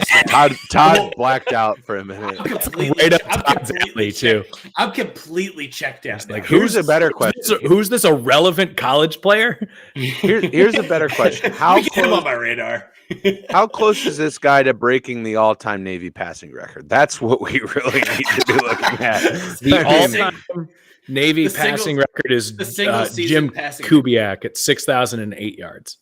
so his whole career. I'm talking Whole a career. single season. I don't know. Well, sounds like Jim Kubiak threw for a lot of yards. So probably At least far away. 1,500. At least 1,500. Right. We're just looking at averages. All right, let's move on. Oh God, I can't. He's on pace Podcast- for 1,500. I'm just saying. Tough podcast shit. is You don't have over. to. We've got the Tennessee Titans on the road against the Commanders. Aaron, lead us off. Boy, what a fucking terrible game this is. Like, thank God this is just sandwiched in the 1 o'clock red zone. I hope I get a combined 45 seconds of this game on red zone. That is what I hope for. I'm gonna take the Titans. There's already rumblings in Washington about what to do with Carson Wentz, which hey, you could ask any one of us and we could have Send them told back you. to England. You know. Yeah, right. So, listen, the Titans still have some guys on their team. I don't think Tannehill's terrible. Obviously, Derrick Henry he's been okay. He hasn't been the Derrick Henry he hasn't been King Henry, right? Obviously, losing Burks is unfortunate. He had 150 yards in the first half last week. Dude Yeah, was fucking balling. yeah, but what about the other games? No, 100%. But Yeah, that's what I'm saying. But that's what I'm saying. He's still good. He's still good. But I think you can start to see him slow down a little bit. But I don't think this is a game where it matters. I'll take the Titans here. I'll take them going away. The Commanders just have not done a good job in general. But Carson Wentz is just the X factor there. Like they've given up so many sacks, but you watch these games and he's holding onto the ball for 4 or 5 seconds. Like, what do you fucking expect? Yeah. Yeah, Corey. Yeah, I mean, gotta go with the Titans on this one. Big news though, obviously, they're thinking about Carson Wentz, but there are rumors and rumblings going around that the Washington Commanders are thinking about what to do with Ron Rivera and ready to walk away. I think 15-22 is his current record as a head coach for the Washington Comrags, and they are not looking like they're going to turn that around anytime soon. Another big news that coming out of Washington, D.C. is that Brian Robinson reported practice today. That's fucking dope. Brian Robinson got fucking shot and almost died. And now he's back at football practice. What a fucking G. Everybody that has Gibson on your fantasy team, I'm sorry. Production will likely go down the next 3 weeks or so if this guy's already practicing. That means that he is on the mend and getting ready. They wouldn't have put him in practice if he wasn't getting close. And they're very confident that this guy's going to be their starting running back. Speaking of running backs, Derrick Henry already said 150 fucking yards in the first half. 100, let me say it again, 150 fucking yards in the first half. That is fucking bananas. This guy is an absolute fucking unit. When I see games like this, Aaron is right 100% in that, he's probably going to take a step back from last year. It's an easy bet to make considering the production that he's had over the last 3 years, right? Workload, yeah. Nonetheless, he still has those games in him. He still has that capability to pop off and explode. And obviously the Titans pass rush hasn't been what it was last year with some injuries on that defensive line, but there's no better team to go off on in terms of getting your D-line going than the fucking Comrags. So I'm going Titans in this one. Titans are winning. I'm taking them by 9. Cool. So I think the Commodores are a quarterback and an entire defense short. The flight of the Concords. Yeah, Washington Concords. I'm calling them the Commodores until they earn a new name. The Cosmopolitans. So I think that they are a quarterback and an entire defense away from having something pretty decent there. So you go out and get Brian Robinson and Jahan Dobson. You have two guys that can kind of steer the ship. You already have Scary Terry there. So you have some of the weapons there. You couple that with Curtis Samuel, who's had a nice year so far, but they are bad. And Aaron's right. If you have red zone and you have to watch more than 2 minutes of this game, I'm terribly sorry because it's going to be a snoozer. I'm taking the Titans, and I'm taking the Titans by 12 here. Sorry, Todd. I got nothing to do on Sunday but watch football and scratch my nuts. Yeah. So you still don't want to watch this game, though. No. Again, I'd rather scratch my nuts. I think any reasonably human being can agree with that. I'm taking the Titans here. I'm going to spend as much time on this as we should watch on Sunday. Beautiful. Moving on. Absolutely elite. We've got the Seahawks on the road in New Orleans, in the Bayou. Seahawks, Geno Smith, Saints. Is famous Jameis going to be playing this week? We don't know yet, but it looks like Kamara is. Okay. So Alvin Kamara is going to start. Famous Jameis is still questionable. Rib injury, I believe, or does he got the ribs or has he got the back? He's got the back. Kamara's got the ribs. Okay. Yeah. All right. I got He has. So Justin Herbert and Kamara had the same injury. Okay. All right. Fair enough. Todd, who do you like in this one? Boy, Rashad Penny blew it up last week, didn't he? Dude had a great week. Yeah, he sure did. I think he's a guy that, barring injuries, he's shown when he's healthy that he is a very consistent runner, a nice compliment to Geno Smith thus far this year, with about 300 yards on the ground and a couple tutties. But fellas, if Andy Dalton is taking the helm, I'm taking the Saints here. I like him leading the Saints better than I do Jameis Winston right now. We watched Jameis Winston make a lot of mistakes, and I like Alvin Kamara being back at 100% healthy and not having that question mark of is he going to be ready or not. I think this is a good introduction game back into the season for him. You're getting a down Seahawks defense. I'm taking the Saints here. Cool, Corey. Yeah, I mean, Andy Dalton's back, ladies and gentlemen. We've been waiting for this moment, and he is the right man for the job. I think honestly, even after Jameis comes back, Andy Dalton keeps this job and finishes out the season as a starting quarterback for the Saints, and I'm taking him to win. I don't know about all that, but I mean, sure. the Seahawks have given up a boatload of points. They've also been able to score a good amount too. Real statement game for the Red Rifle here. Yeah, I think we gone through this whole podcast without talking about the fucking double dong. The audible dong. Audible dongs squared. It was something. That was, you know what though? I will say for a London game, you couldn't have asked for anything more. You put a good product on the field. It was an exciting end, and how fucking apropos for a game on a pitch to end with kicks. With a kick. Yeah, it's phenomenal. They fucking came so hard, dude. Look at that guy's glutes. They're just like, look at this. Look at this mate right here. So he's gonna wanko for yeah. They're British, not Australian, but we decide they are. Same. We have terrible accents. They're the same. So, yeah, I've heard this is so off topic, but somebody described to me Australia as British Texas, and I just thought it was the funniest thing ever. It's so true. It's so true. So, anyways, who was it against? Saints Seahawks? Yeah. So I think Andy Dalton is a decent guy to be out there for putting up points against a team that is very happy to let you score them because they just can't defend it. Geno Smith has been actually pretty good this year. I didn't really necessarily see that coming. He didn't ride back. But I mean, here's the thing with the Saints. I've seen Olave look really, really good. If Kamara is going to be back in this game, I actually think that's good. And again, I don't want to talk about fantasy a ton, but Andy Dalton is going to have no problem checking down to Kamara, which we haven't really seen because Jameis wants to push the ball downfield. And I think that neglects the fact that you're not getting the ball into one of your most elite playmakers' hands, which the Saints haven't really done. Which Drew Brees was almost forced into like the last 5 years out of his career. Exactly. And it could be a reason as to why we saw such an uptick in Kamara's production from a fantasy perspective.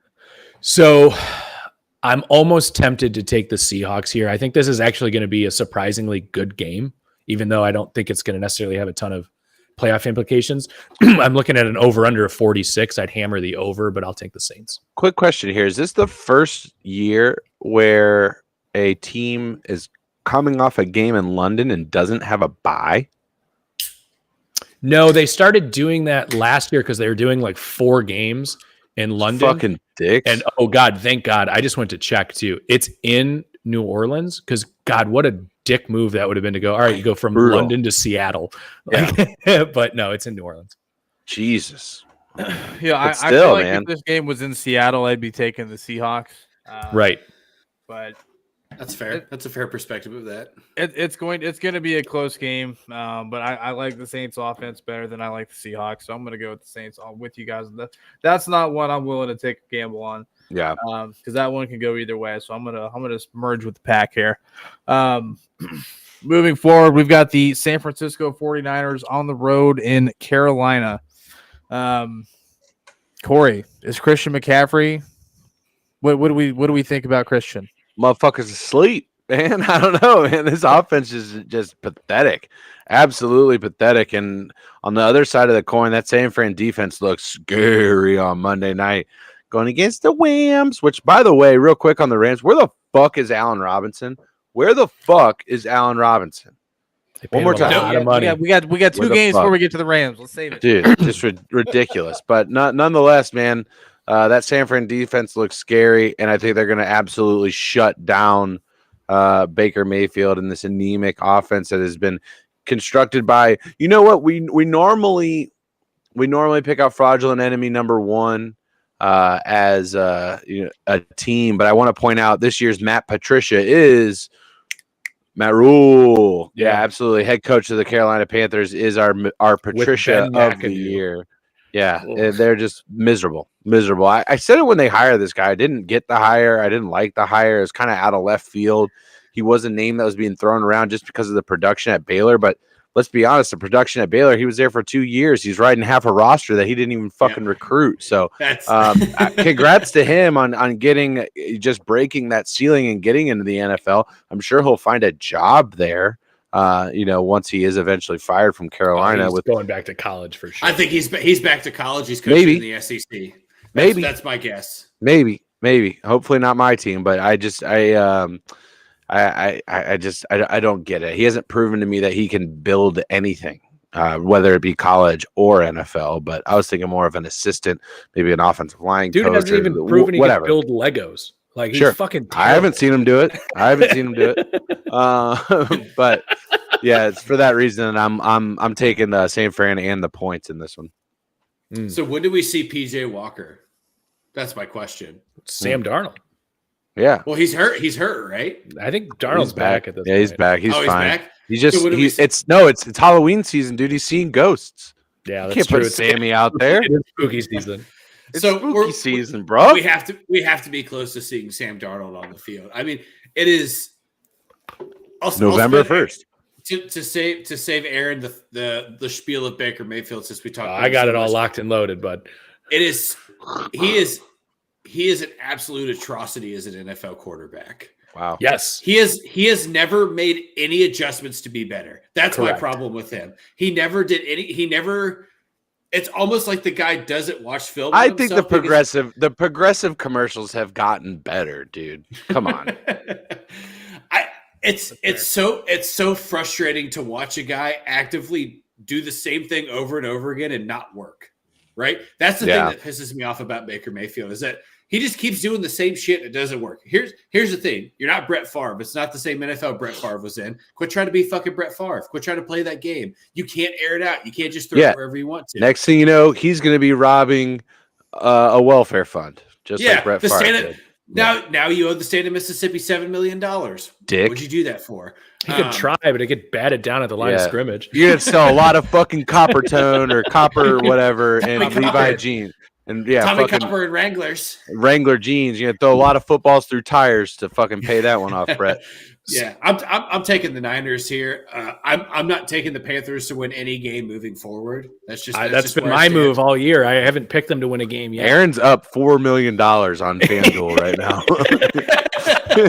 He's just been rolling. I want to listen as a Browns fan. I don't want to keep harping on the Baker thing, but it was basically what happened this offseason was there was this Baker belief that manifested itself out of Browns hatred, right? And I get that there were a lot of people that were upset with what the Browns did with Deshaun Watson. I totally understand it. There's nothing wrong with that. But then there was this like weird subculture of that where they were like, I can't believe they got rid of the only quarterback that has won them a playoff game since. It's like, well, did you see the defense of that game? Did you see Nick Chubb that game? Basically, every year there's excuses made for Baker. It's, if he had a good defense or if he had a good offensive line. I'm already hearing them do that in Carolina. And I'm like, he had a decent defense. He had the best offensive line. He had the best running combo. He had decent receivers. Like Odell Beckham Jr.'s dad is trying to get a hold of DJ Moore's dad right now because he's like, I got some links for you, bro.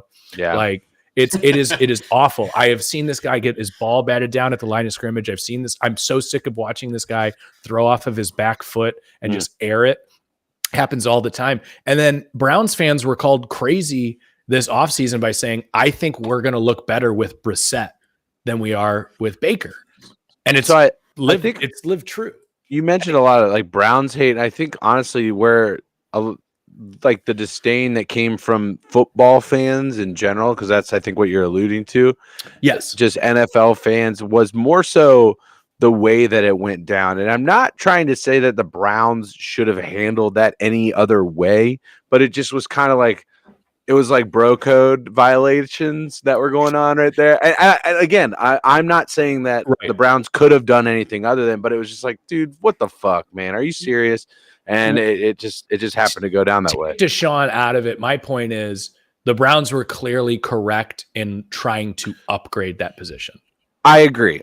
But just to respond to the point about, there's Browns hate. I don't think that's what I think it was just like that was a kind of a fucked up thing that just happened there. And I think that's more so where that was coming from, just from somebody. And that's what I'm saying. Felt that initially, at least. I totally understand why, because of the person that they went and got.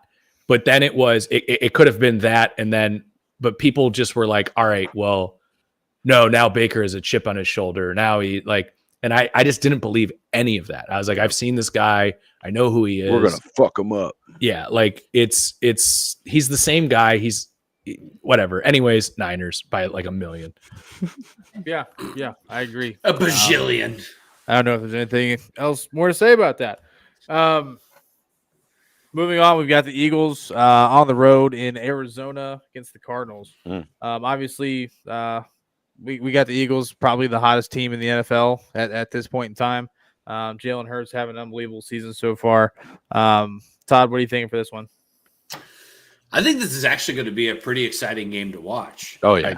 I agree. There's going to be a lot of points on the board. There's going to be a lot of quarterbacks being mobile, being on the run, grabbing first downs, making something out of nothing. Right now, so Vegas is at 5 to Arizona or -5 Arizona right now. The splits of the game have Arizona actually. It's like 51-49 Arizona. Talking about where the money's going. Yes. So I'm still taking Philadelphia here. Points or money line? I'm taking points. So, but you think they're going to win? I do think they're going to win. Okay. Do you think they're going to win by 6? Yes, I think they're going to win by 6. I'm sorry. I thought you said Arizona was favored. My bad. No. It's -5 to Arizona -5. Sorry, I might have. missed Philly -5. Yeah, Philly -5. Thank you. Yes, sorry. See, you're fucking me up now, man. I got a good spiel. Now you what did I do? You did. You know what? All right. You know what you did. You know what you did. Don't forget it. No, I like what Jalen Hurts has done so far. I love the running game out of Philadelphia so far. I think that was the biggest question mark going into the season, and Miles Sanders has played great so far. And getting the acquisition of A.J. Brown doesn't really hurt for Philadelphia. And I think you've seen he's a top 5 receiver in total yards, if I'm not mistaken, right now. But yeah, I'm riding the Eagles offense until they lose. Cool. Corey.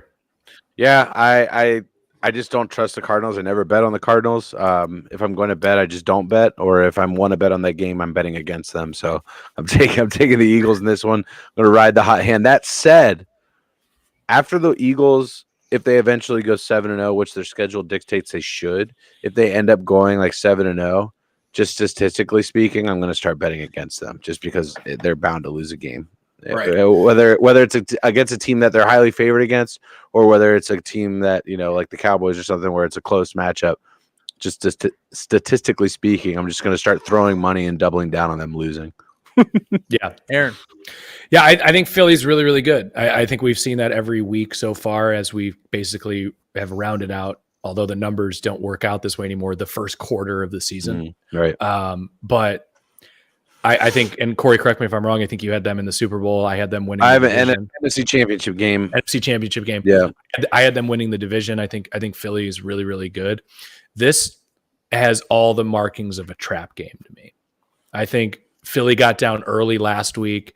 They put a lot of fire in the cannon to get over it to continue 4-0. I look at Philadelphia's schedule and I think this is a team that can win 13 games because I just don't really see a lot of contention against the teams that they're going to be playing. All that firepower that they had to use last week to come back to now go on the road, West Coast, in Arizona. I like that Arizona's at home this game. I'm actually going to take the Cardinals. And it's not more so that I think that they're better than Philadelphia. It's more so that I think that the NFL has insane parity. And there's been some things that I've seen out of the Cardinals the last couple of weeks that, we've seen Hollywood Brown actually get targeted at an insane rate. I believe his target share is the highest in the NFL at this point, which is good. I think, Kyler does some things that actually kind of match up with the electricity that you've seen out of Jalen Hurts. And sometimes he can even do it a little bit better. I like the weapons a lot better in Philadelphia. But just pretty because banged up in Arizona. Just because this is in Arizona and because it's before Thanksgiving, I'm going to take the Cardinals here. And again, it's more so just it's a gut kind of feeling here more than it is a belief that they're better.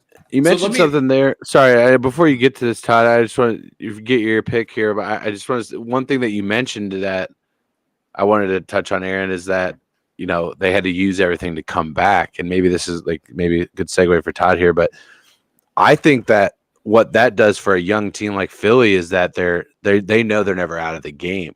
Sure. They're a team that's proven that they can come back. They're not going to get discouraged when they go down 20 points because they know that they can dig themselves out and win that, Todd. So I'm interested to hear what you think going into this matchup. Well, I already picked the Eagles. Oh, I'm sorry. Yeah. Sorry. No. My bad. I thought you were jumping out. No. So my question to you guys is: does Cliff Kingsbury have a job after this year if the Cardinals don't make the playoffs? Yeah. You think so? You think they keep riding it out? Depends on how they look doing it. You know what I mean? Yeah. Like it. Yeah. How many games If do they they fall win? apart like they did last year, I'd say no. I don't think the NFL is as quick to pull the trigger. Like the win, like in college, you have a finite amount of resources, and that you have players that are only there for a specific amount of time. Obviously, in the NFL, you have the ability to extend players and maintain control of their contract and things like that. And I feel like the Cardinals have the biggest piece figured out. Right? They have a winning quarterback. They know well. They have a quarterback that they have a regular season winning quarterback. Yeah, they have a guy that most teams would be happy with. He's better than most quarterbacks in the NFL. Let me put it that way. Sure. And I think that if you're comfortable there, all you really need is a guy that can make decent decisions as a head coach. I like the game is played by players. Coaches can impact that a lot when it comes to clock management and decision making and play calling and stuff like that. That's never really been a problem in Arizona. That's not been something that I've noticed coming out of them. Most of their issues have been execution on the field, whether that be defensively in the second half of the season or like we saw last year, AJ Green not turning around for a fucking game-winning touchdown pass from Kyler. That was a dime, an absolute dime. And so it's really come down to execution for the Cardinals. And that's why I don't trust them is because they don't execute, but I don't necessarily put all of that on Cliff. It's interesting that you say that though, because I believe you're the one that sit in our group chat, kind of the odds for coaches being terminated, right? Mm-hmm. And Kingsbury is top 5 on that list. And he's the one that really struck me in that list, right? Because I never thought of him as a guy that Arizona would even remotely give up on. And I don't necessarily think that Arizona gives up on him. I think Cardinals fan base doesn't like Cliff Kingsbury. Listen, I mean, let's just take a look here though. Like the Cardinals are sitting at 2-2. It's not like they've lost all 4 of the last games. You know, they obviously they've beaten the Raiders. They lost to the Rams, beaten the Panthers. I'm sorry, who's their opening week game against? Oh, they lost to the Chiefs in week 1 pretty badly. Right. I don't think the Raiders are really the team that we're seeing right now. I don't think that their record reflects the talent that's on that roster. So I think that's a really good win, especially on the road for Arizona. Obviously a big matchup here for the Eagles, but I'm just kind of schedule watching because you talk about firing a coach, they better have a losing record. So maybe they lose this week to the Eagles, but they're going on the road to the Seahawks. Then they host the Saints. On the road to the Vikings. Then they host the Seahawks. On the road to the Rams. That's the only point where I'm like, the clear favorite in that game is the Rams. Like even when they're taking on the Vikings, I don't know that the Vikings are necessarily, depending on what happens in these other 3 games for the Cardinals, they could go 2-1 there and be sitting right at 4-3 going into a game on the road at the Vikings, who might have a similar record. That's going to be a really key matchup. I don't see Cliff Kingsbury getting bumped. But even if they miss the playoffs. So this one reminds me a lot of when I took the Dolphins over the Bills, just because I'm looking at these teams and I'm saying, I think Philadelphia is really, really good. Are they undefeated good? No, they're going to lose a game. Oh, you mean 17-0? Okay, right. That's what I'm saying. Well, right. Obviously, they're the last undefeated team, but I'm saying yes. There is no way. And you made the point too, Corey. Like this is a young team, so they're never going to feel like they're out of it. And I absolutely agree with that point. But they're also a team that are going to make mistakes along the way as well. And this one, again, I'm just feeling trap here. Sure. No, it's on the road. It's West Coast. It's not a lay down team. Like, the Cardinals are just gonna lay down. Bobby, what do you got? The spread's only 5, so yeah. I mean, it's not like they've got the Cardinals. It's a decent spread, but yeah. I would have never thought that Cliff Kingsbury would be on a list where people are like, is this guy's job in jeopardy? Because I think that you look at him as a coach as a whole and kind of what he he inherited Arizona during a pretty significant transition time, right? Because you were less than 5 years removed from being in the Super Bowl, if I'm not mistaken, or somewhere in that 5 to 8 year ballpark, and you're getting a new quarterback. Your defense is turned completely over. Fitzgerald's retiring, so you're inheriting something brand new. And it seems like the Cardinals fan base kind of has turned their back on Kingsbury, and because he's not producing playoff wins, or just like last year we talked about, they just didn't play well in the second half of the season. And people, it's easy. We said it's easy to blame the head coach, right? It's easy to say like, oh, Kingsbury just isn't making the right decisions. But Corey's right. It's not Kingsbury out on the field not executing a play 100% or missing a read, or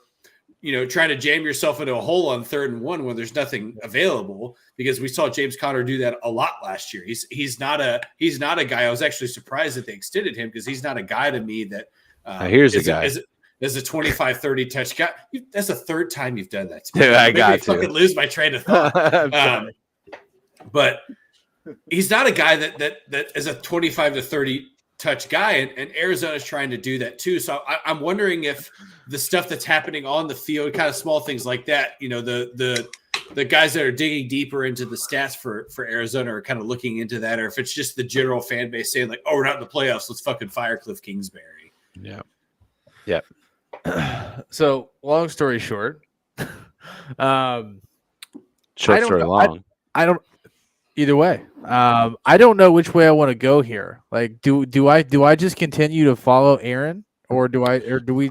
I don't think that's a bad move from your perspective, right? Just hang with the guy that's been fucking. You can at least close in on us. Aaron over here, so Mr. Darren. God damn it. I've got 2 games that I'm different on you so far. I think there's only 2 that we've differed on. Yeah, we've all been fairly chalk this week. Yeah, so the good news is you can't catch me. So far. We still have 3 games after this. Yeah. Well, now I'm just gonna bet with Corey. I'm just kidding. Yeah, so Aaron, your perspective. No, Corey, your perspective. I'm gonna take the Eagles here. I'm gonna let Aaron ride solo on this one. This has worked out before. We are big Eagles fans, guys. I'm hoping that we can get a game back on Aaron with that one. I'm gonna be like 7 beers deep on a Sunday, and it'll be post wedding, and there's a small amount of 4:00 games this week. We got 3, and I feel like this will be a big group chat game. So by the time that game ends, I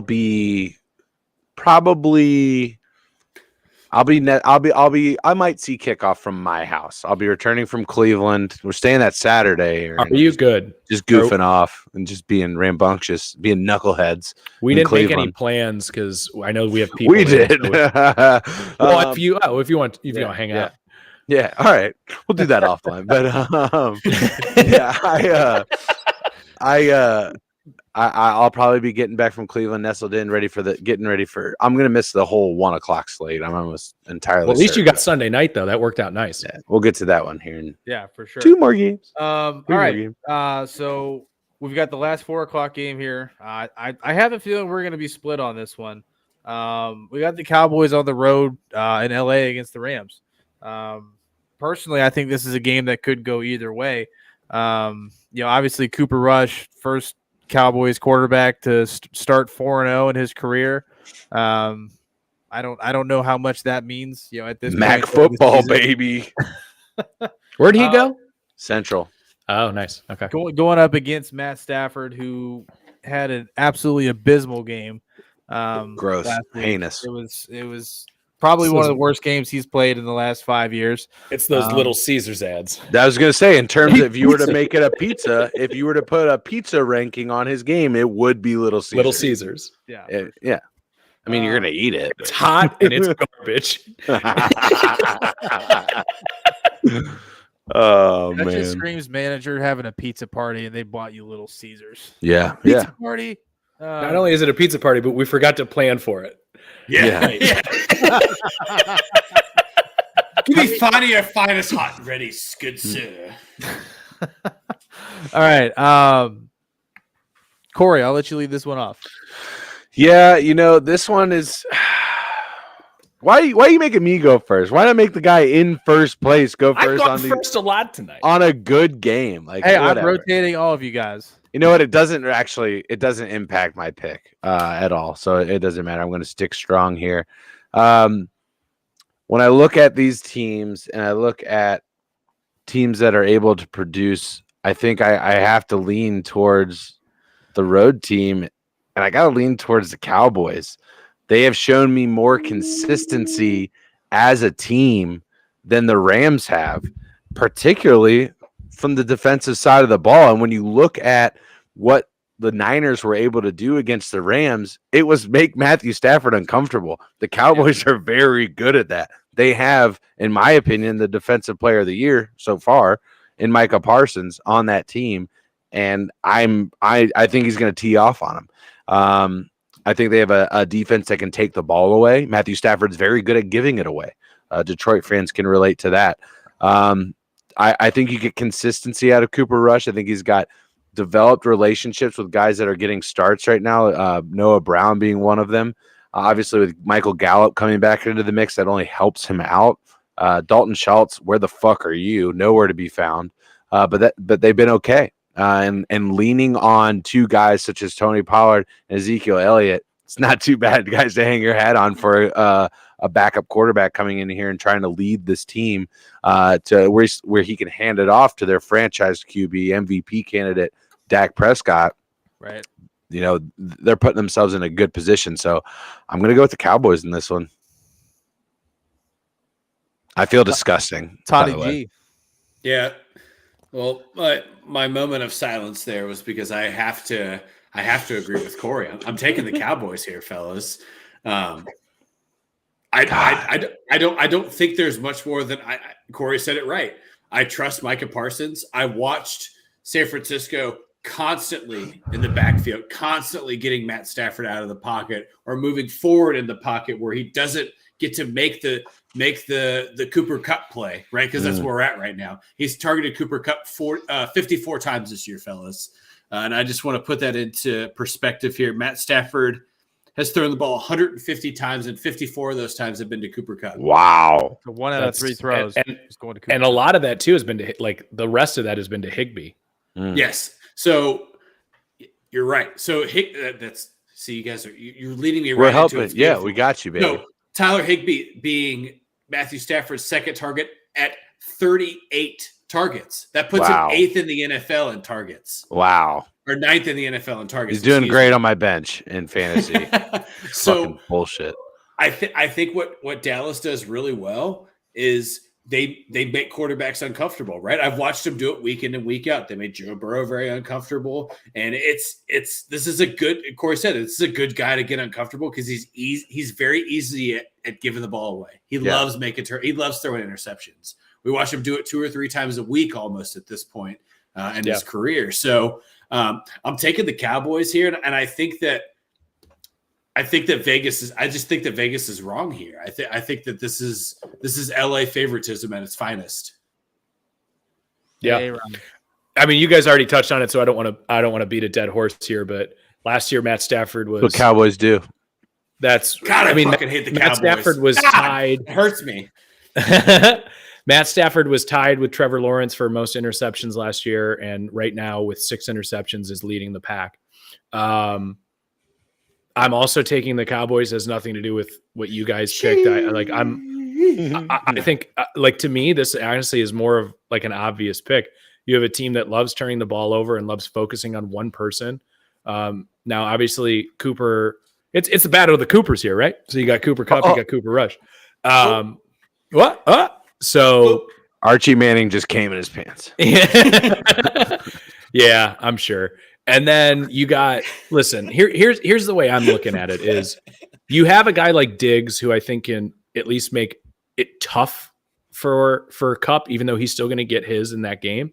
You have Micah Parsons, who has been, I mean, in my opinion, probably defensive player of the year through first quarter of the season, maybe. I just agreed with you earlier. Yeah. And I'm surprised at how well that the Cowboys have been playing since Dak has gone down. Cooper Rush has been great like he really has been. Not to mention CeeDee Lamb's been doing his thing. Michael Gallup came back last week, caught a touchdown. I think that continues to progress in the right way for the offense. I don't think the Cowboys are having trouble putting offense on the board. And when then their defense is playing the way that they are, the Rams are like, it's jizztastic. They are just in Super Bowl hangover mode, like 1,000. And I just don't like, I'm looking at the Rams and I'm just like, this is just not the same team. No, it's not. For sure. Yeah, I mean, I'm just not karma for Matthew Stafford. I'm not willing to take a gamble if you guys are all taking the Cowboys. The Rams looked like shit last week, so Bobby, you're the one that has to take gambles. What do you mean? I'm not taking a gamble on that one. You're not in a position to just ride. The only thing I would take a gamble on is the fact that Cooper Rush is 4-0. Statistically speaking, he's going to have to lose. He should lose. Yeah. But look at like the Cowboys are sitting in the division looking at the Eagles being undefeated, right? So I feel like there's that little bit of pressure too on the Cowboys side where they're like, we have to at least keep treading this water until Dak comes back. You know which division has the best record in the NFC? The East, I would guess. Yeah, you got the Giants at 3-1, the Cowboys at 3-1, and the Commanders are still even like 2-2, right? Or 1-3. They're 1-3. 1-3, but I mean, you got the undefeated Eagles. Right. It was a given, right? Yeah, it's would not have predicted that at the beginning of the season. And would you have predicted the fucking AFC West to be as bad as they've been? It's wild. It is wild. With the Raiders, obviously one win so far in the early goings of this season, but I gotta think that the Broncos are going to turn it around a little bit. I got to think the Raiders are better than the record indicates. The Chiefs are as good as anybody, and he's a psychopath. And God, like, we just need to let's God watch Sierra, take care of Sierra. Me and Russell Wilson. They knew. It could be their first second listening. Russell Wilson. Yeah, Russell Wilson. Bills fan. Pray for Sierra. Bills 35, Steelers 14. I think you're being generous with the 14 points there, but I appreciate it. A lot of Boswell. Boswell owners are happy this year. Right. Hell yeah. Bobby's doing the reverse psychology. Yeah. He's We're going to score 2 touchdowns. That's enough, man. All right. Well, let's get to a game that at least half of this crew actually genuinely cares. I thought we were going to be more split on Rams Cowboys, if I'm being honest. I did too. I thought I was taking a flyer on the Cowboys. So did I, because I thought, Aaron's going to take the Rams. I was like, this is the one. Game. Yeah. Right. This is the one I'm going to get on Aaron. This is. Yeah. I'm gonna lead this one off. If you guys don't mind, so because I know you guys are gonna want to talk and have the floor. Bengals on the road in Baltimore. Sunday night football. This is going to be an absolute banger of a game. Dun, dun, dun, dun. I mean, it comes down to what do you like more? Do you like the Bengals defense against Lamar Jackson, or do you like Lamar Jackson, putting up a shit ton of points? It's going to depend on how you view the game. It's Sunday night football in Baltimore. I'm taking Baltimore in this one. Charles Palmer just in time for the Bengals pick. What up, Chuck? Appreciate you, brother. He's back. I'll go.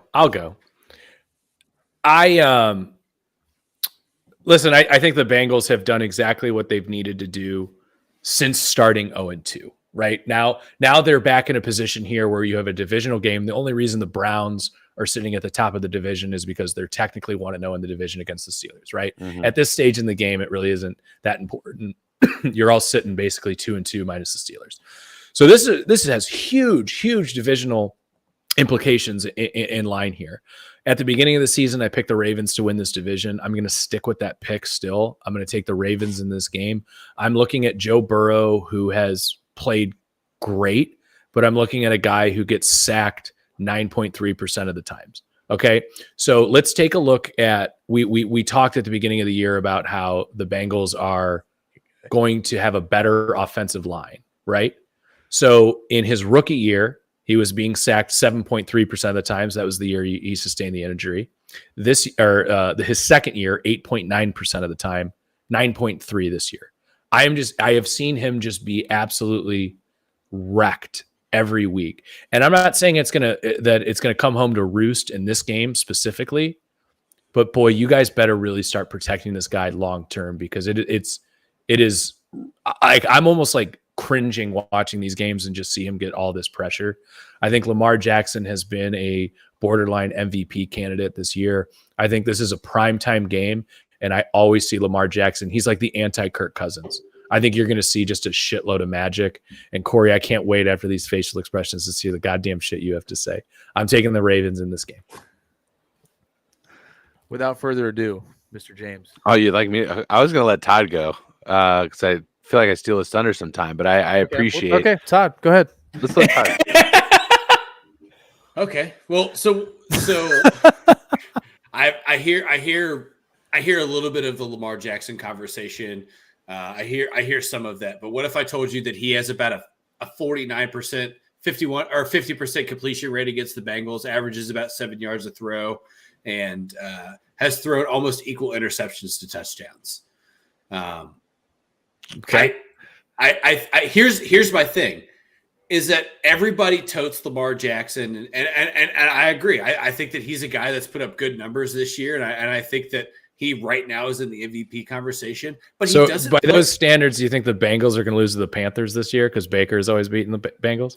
No, I do not. That's what I'm getting to. I'm worried about the Browns, though. yeah, me too. I'm more worried about the team. So Lamar Jackson just doesn't play Cincinnati well. He just hasn't historically played Cincinnati at the same level that he plays the rest of the AFC North, as a matter of fact. So I'm not going to sit here and say, oh, Lamar Jackson is going to go nuts. It's prime time. I don't believe in any of that. I actually don't believe that there aren't too many guys besides Kirk Cousins where you get into a primetime slot and you turn into a completely different player. Maybe Pat Mahomes. Pat Mahomes is the one guy that I see playing primetime consistently where his numbers get better. So I'm taking the Bengals here, and I'm thinking that people are really touting this Lamar Jackson thing, like that he's going to come in and be this huge impact player. He's never been able to figure out the Bengals secondary. And oh, by the way, the Ravens secondary is all banged up. And we watched what Joe Burrow did to the Ravens secondary last year when they were banged up. It's going to be this. It's almost the same exact story going into that first Ravens game in Baltimore last year. And Corey, what happened when we played Baltimore at Baltimore last year? They was dog water. Yeah, so it's not going to be a 24-point win like it was last year in Baltimore, but they're going to beat the Ravens in Baltimore again this year because it's the same song and dance. We're watching the same thing. It's the conversation of the Ravens are going to win the AFC North. They're doing all these things. It's so great. Lamar Jackson's the MVP. We've gone through this. We've gone down this road so many times in Lamar Jackson's career, post MVP winner, and it's just not all there. And I'm so sick and tired of everybody saying that Lamar Jackson's going to beat Cincinnati. He's better than Cincinnati. It's not true. He hasn't proven that. So until he proves to me that he can beat Cincinnati at least once a year, then I'll change my spiel. But I can't change it right now. So I think you hit on a couple of big points there, but the one thing that I want to note is it's a primetime game, and we're considering Lamar Jackson to be the more primetime quarterback in this matchup, and that's silly to me. I think when the lights come on and things are going, it's JB9 all day. When everybody's watching, it's JB9 all day. I'm taking him every single time in a primetime game. Obviously, I would have lost one of them being the Super Bowl, but other than that, actually, that wasn't primetime. I think it starts around 6 That's o'clock. as prime time as it gets, Corey. Yeah, I'm just kidding. But nonetheless, I think that he rises in those situations. So if I'm not taking him over him, I just think it nulls it out. I think if Lamar shines in prime time, the shine that Joe brings in that kind of situation is equal, if not more. But I think the big thing to indicate here, Aaron, I want to get back to this point is because you talked about the offensive line, and I agree. Those first two games, dreadful. Those stats that we laid out there, that 9%, that's inflated. Look at the last two games. Todd, how many times was he sacked against the Jets? I believe it was 2 times against the 2 times against the Jets and 1 time against the. How many sacks do the Jets have this year? I'm not entirely sure, but the Dolphins had 6 going into that game. So they're averaging 2 per game. Bengals achieved that at a better rate.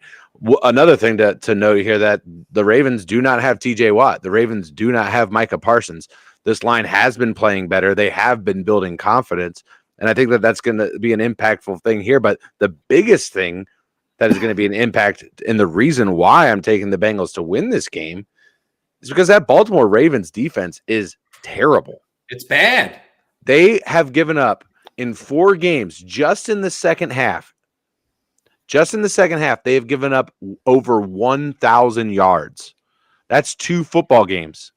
They've given up 1,000 yards on defense, over 1,000 yards. They've given up 67 points in just the second half. And in terms of second half adjustments, if I'm looking at what the Ravens are doing, and I'm looking at what Lou Anarumo, the defensive coordinator for the Bengals, obviously historic second half comebacks all throughout the playoffs, especially the 21-point deficit against Kansas City in the AFC Championship game. If I'm looking at a team that adjusts better at halftime, that comes out stronger in halftime, I'm looking at the Bengals. Sure. And we're not talking about this defense, guys. No one's talking about this Bengals defense, and it's mind-blowing. They haven't given up a touchdown in 11 quarters. That's 2.5 football games, more than 2.5 football games. Since the first quarter against the Cowboys, they haven't given up a touchdown. That's amazing. So if this offense can continue on the trajectory that we're on, I think we saw it on Thursday night against the Dolphins. We definitely saw it against the Jets.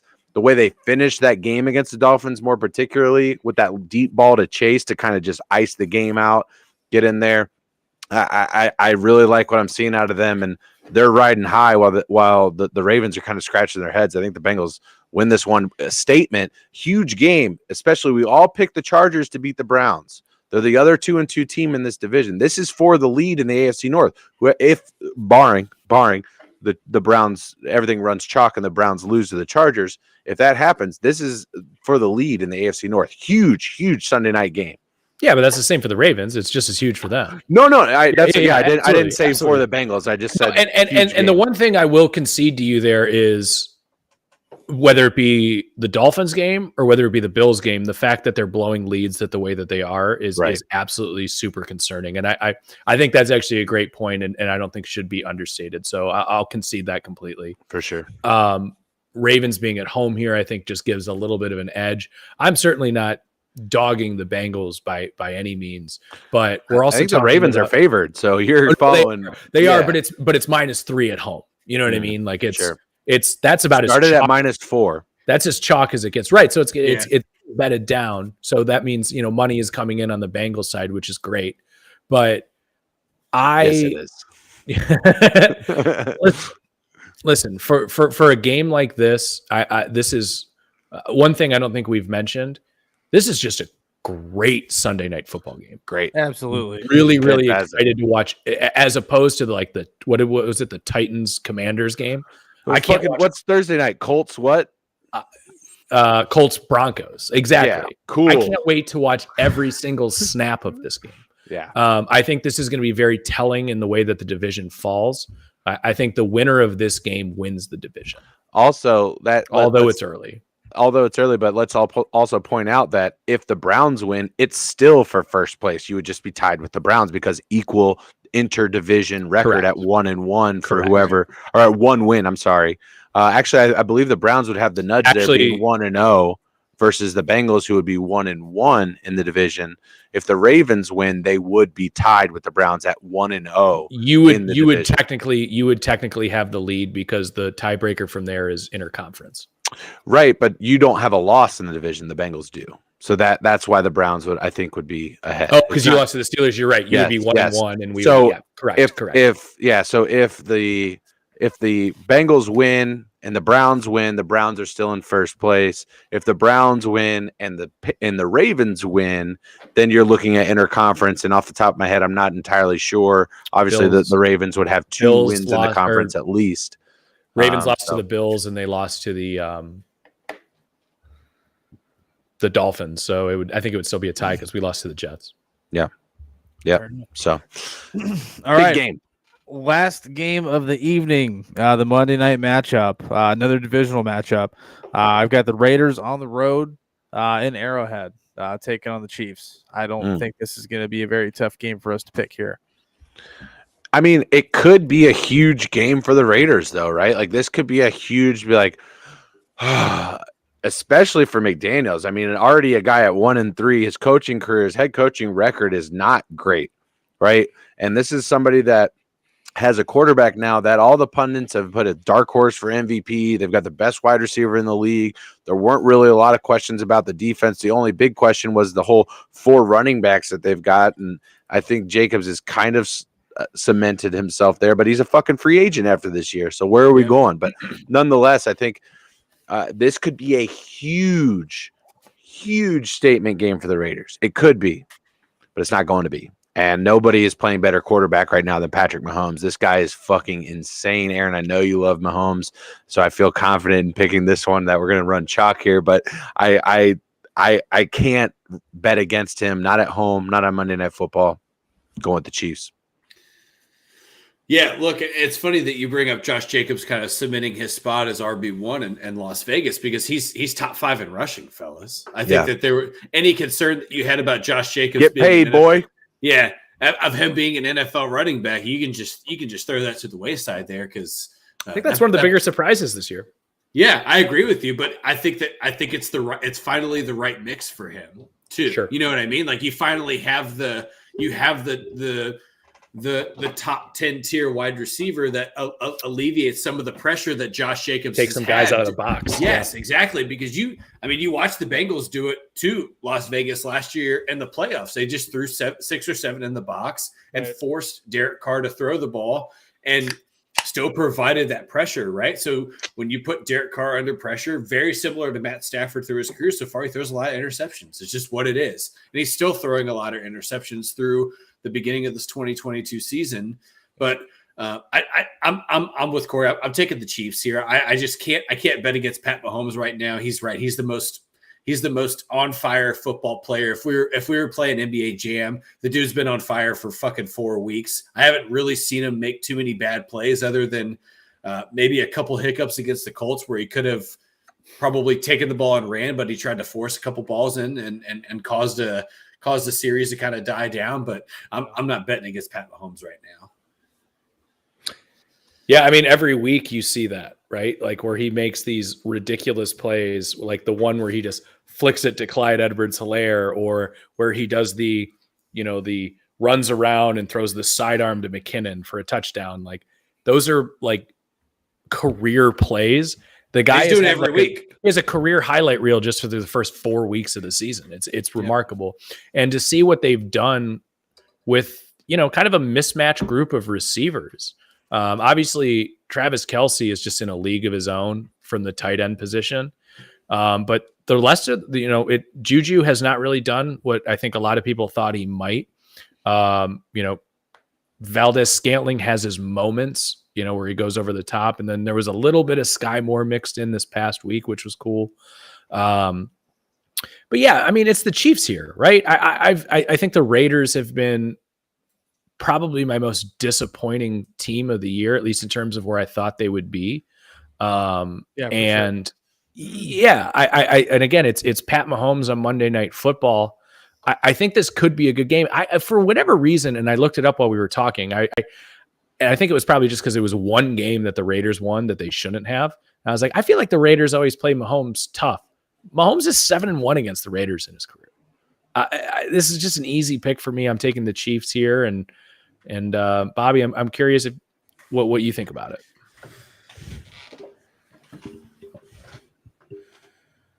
You're on mute, Bob. My apologies. I'm just kidding. God damn it. No, Pat Mahomes is unbelievable. That play that he made last week where he escaped a tackle, pretended like he was going to run to the end zone and then pulled back and then flipped it. Little jump shot. Yeah. I mean, just Kobe right into the end zone. I mean, he's unbelievable to watch. We're watching a once in a generation player with Pat Mahomes and just what he's able to do on the field. I'm really disappointed in Derek Carr and what he's been able to do with the weapons that he has. I mean, this guy has Devontae Adams. He's got Darren Waller. He's got Hunter Renfrow, Josh Jacobs. He's got so many weapons, and I feel like he's just really underperformed. I think Hunter Renfrow is still in concussion protocol. If I'm not mistaken. He'll be available this week. He's been out the last 2 weeks, though. Okay, so thank you. You are missing a guy that just, he's just a guy that just gets open. right? He's a perfect slot. The best route runner in the league. What a slot. Yeah, I mean, regardless though, I mean, you still got arguably the best receiver in the league, Devonta Adams, and you should be able to move the ball. You should be able to move the chains. They got two of the best at their position, I would say. Yeah, and I mean, if you're looking at an X and a Z, like if you're looking at an X receiver and a Z receiver, I'm not taking anybody over Devonta. I think the Raiders have been the biggest disappointment across the NFL. In regards to what they should have done. Colts, probably the Colts. Yeah, that's exactly what I was going to say. That's the Raiders have looked good losing. Like the Raiders have looked good losing. The Colts have not. The Colts offense has been fucking abysmal. Hot garbage, straight dumpster fire. That being said, I'm taking the Chiefs. I think Pat Mahomes has a big day. Him and that whatever faux mohawk that he's got going on, it's gonna shine on Monday Night Football, and hopefully Jackson Mahomes is not there. So. Oh, he'll be there dancing. Right. Corvette. All right. Well, that is going to do it for us this evening, chat. It's in the books. Week 5 picks are in. This is the last episode before Aaron is a married man. That's true. This is monumentous for us. We're 75% of us married, and Bobby, you're next. So Bobby, you're next. What do you guys think of the new digs? Oh, I love it. Love the dude. Studio. Yeah, it doesn't look like you're sitting in a corner anymore. Yeah. Yeah. That is true. I am. It looks great though, dude. It looks fantastic. But yeah, man, congratulations. By the way, I don't know. I'm probably not gonna be able to. Not gonna be able to see you, until after you're married. So we'll be hammered. We'll FaceTime you guys. Fuck yeah. I love that. I'm all for it. So yeah, Aaron and I got 11:10 tea time. Tea time tomorrow. Tomorrow morning. I'm making the journey. I want to see pre-round shotguns out of each of you. That's bold. Right, twist my arm. Right. I don't have to threaten you guys with a good time, but we at least need to see you guys go head to head in a shotgun.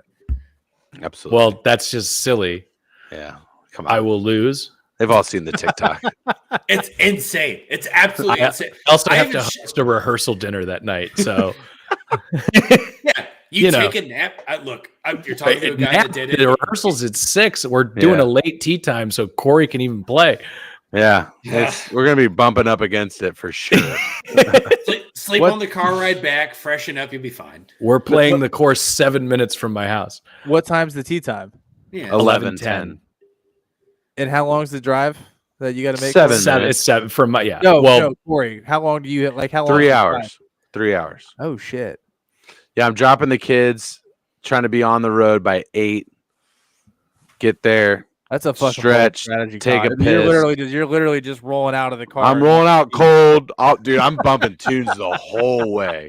You'll be right. It's My Twitter handle is right here. Go ahead and drop on Twitter. What should I be listening to on my road trip to Cleveland tomorrow? I gotta walk. See, here's the thing. Going to Cleveland, you gotta listen to Bone Thugs. But here's the thing.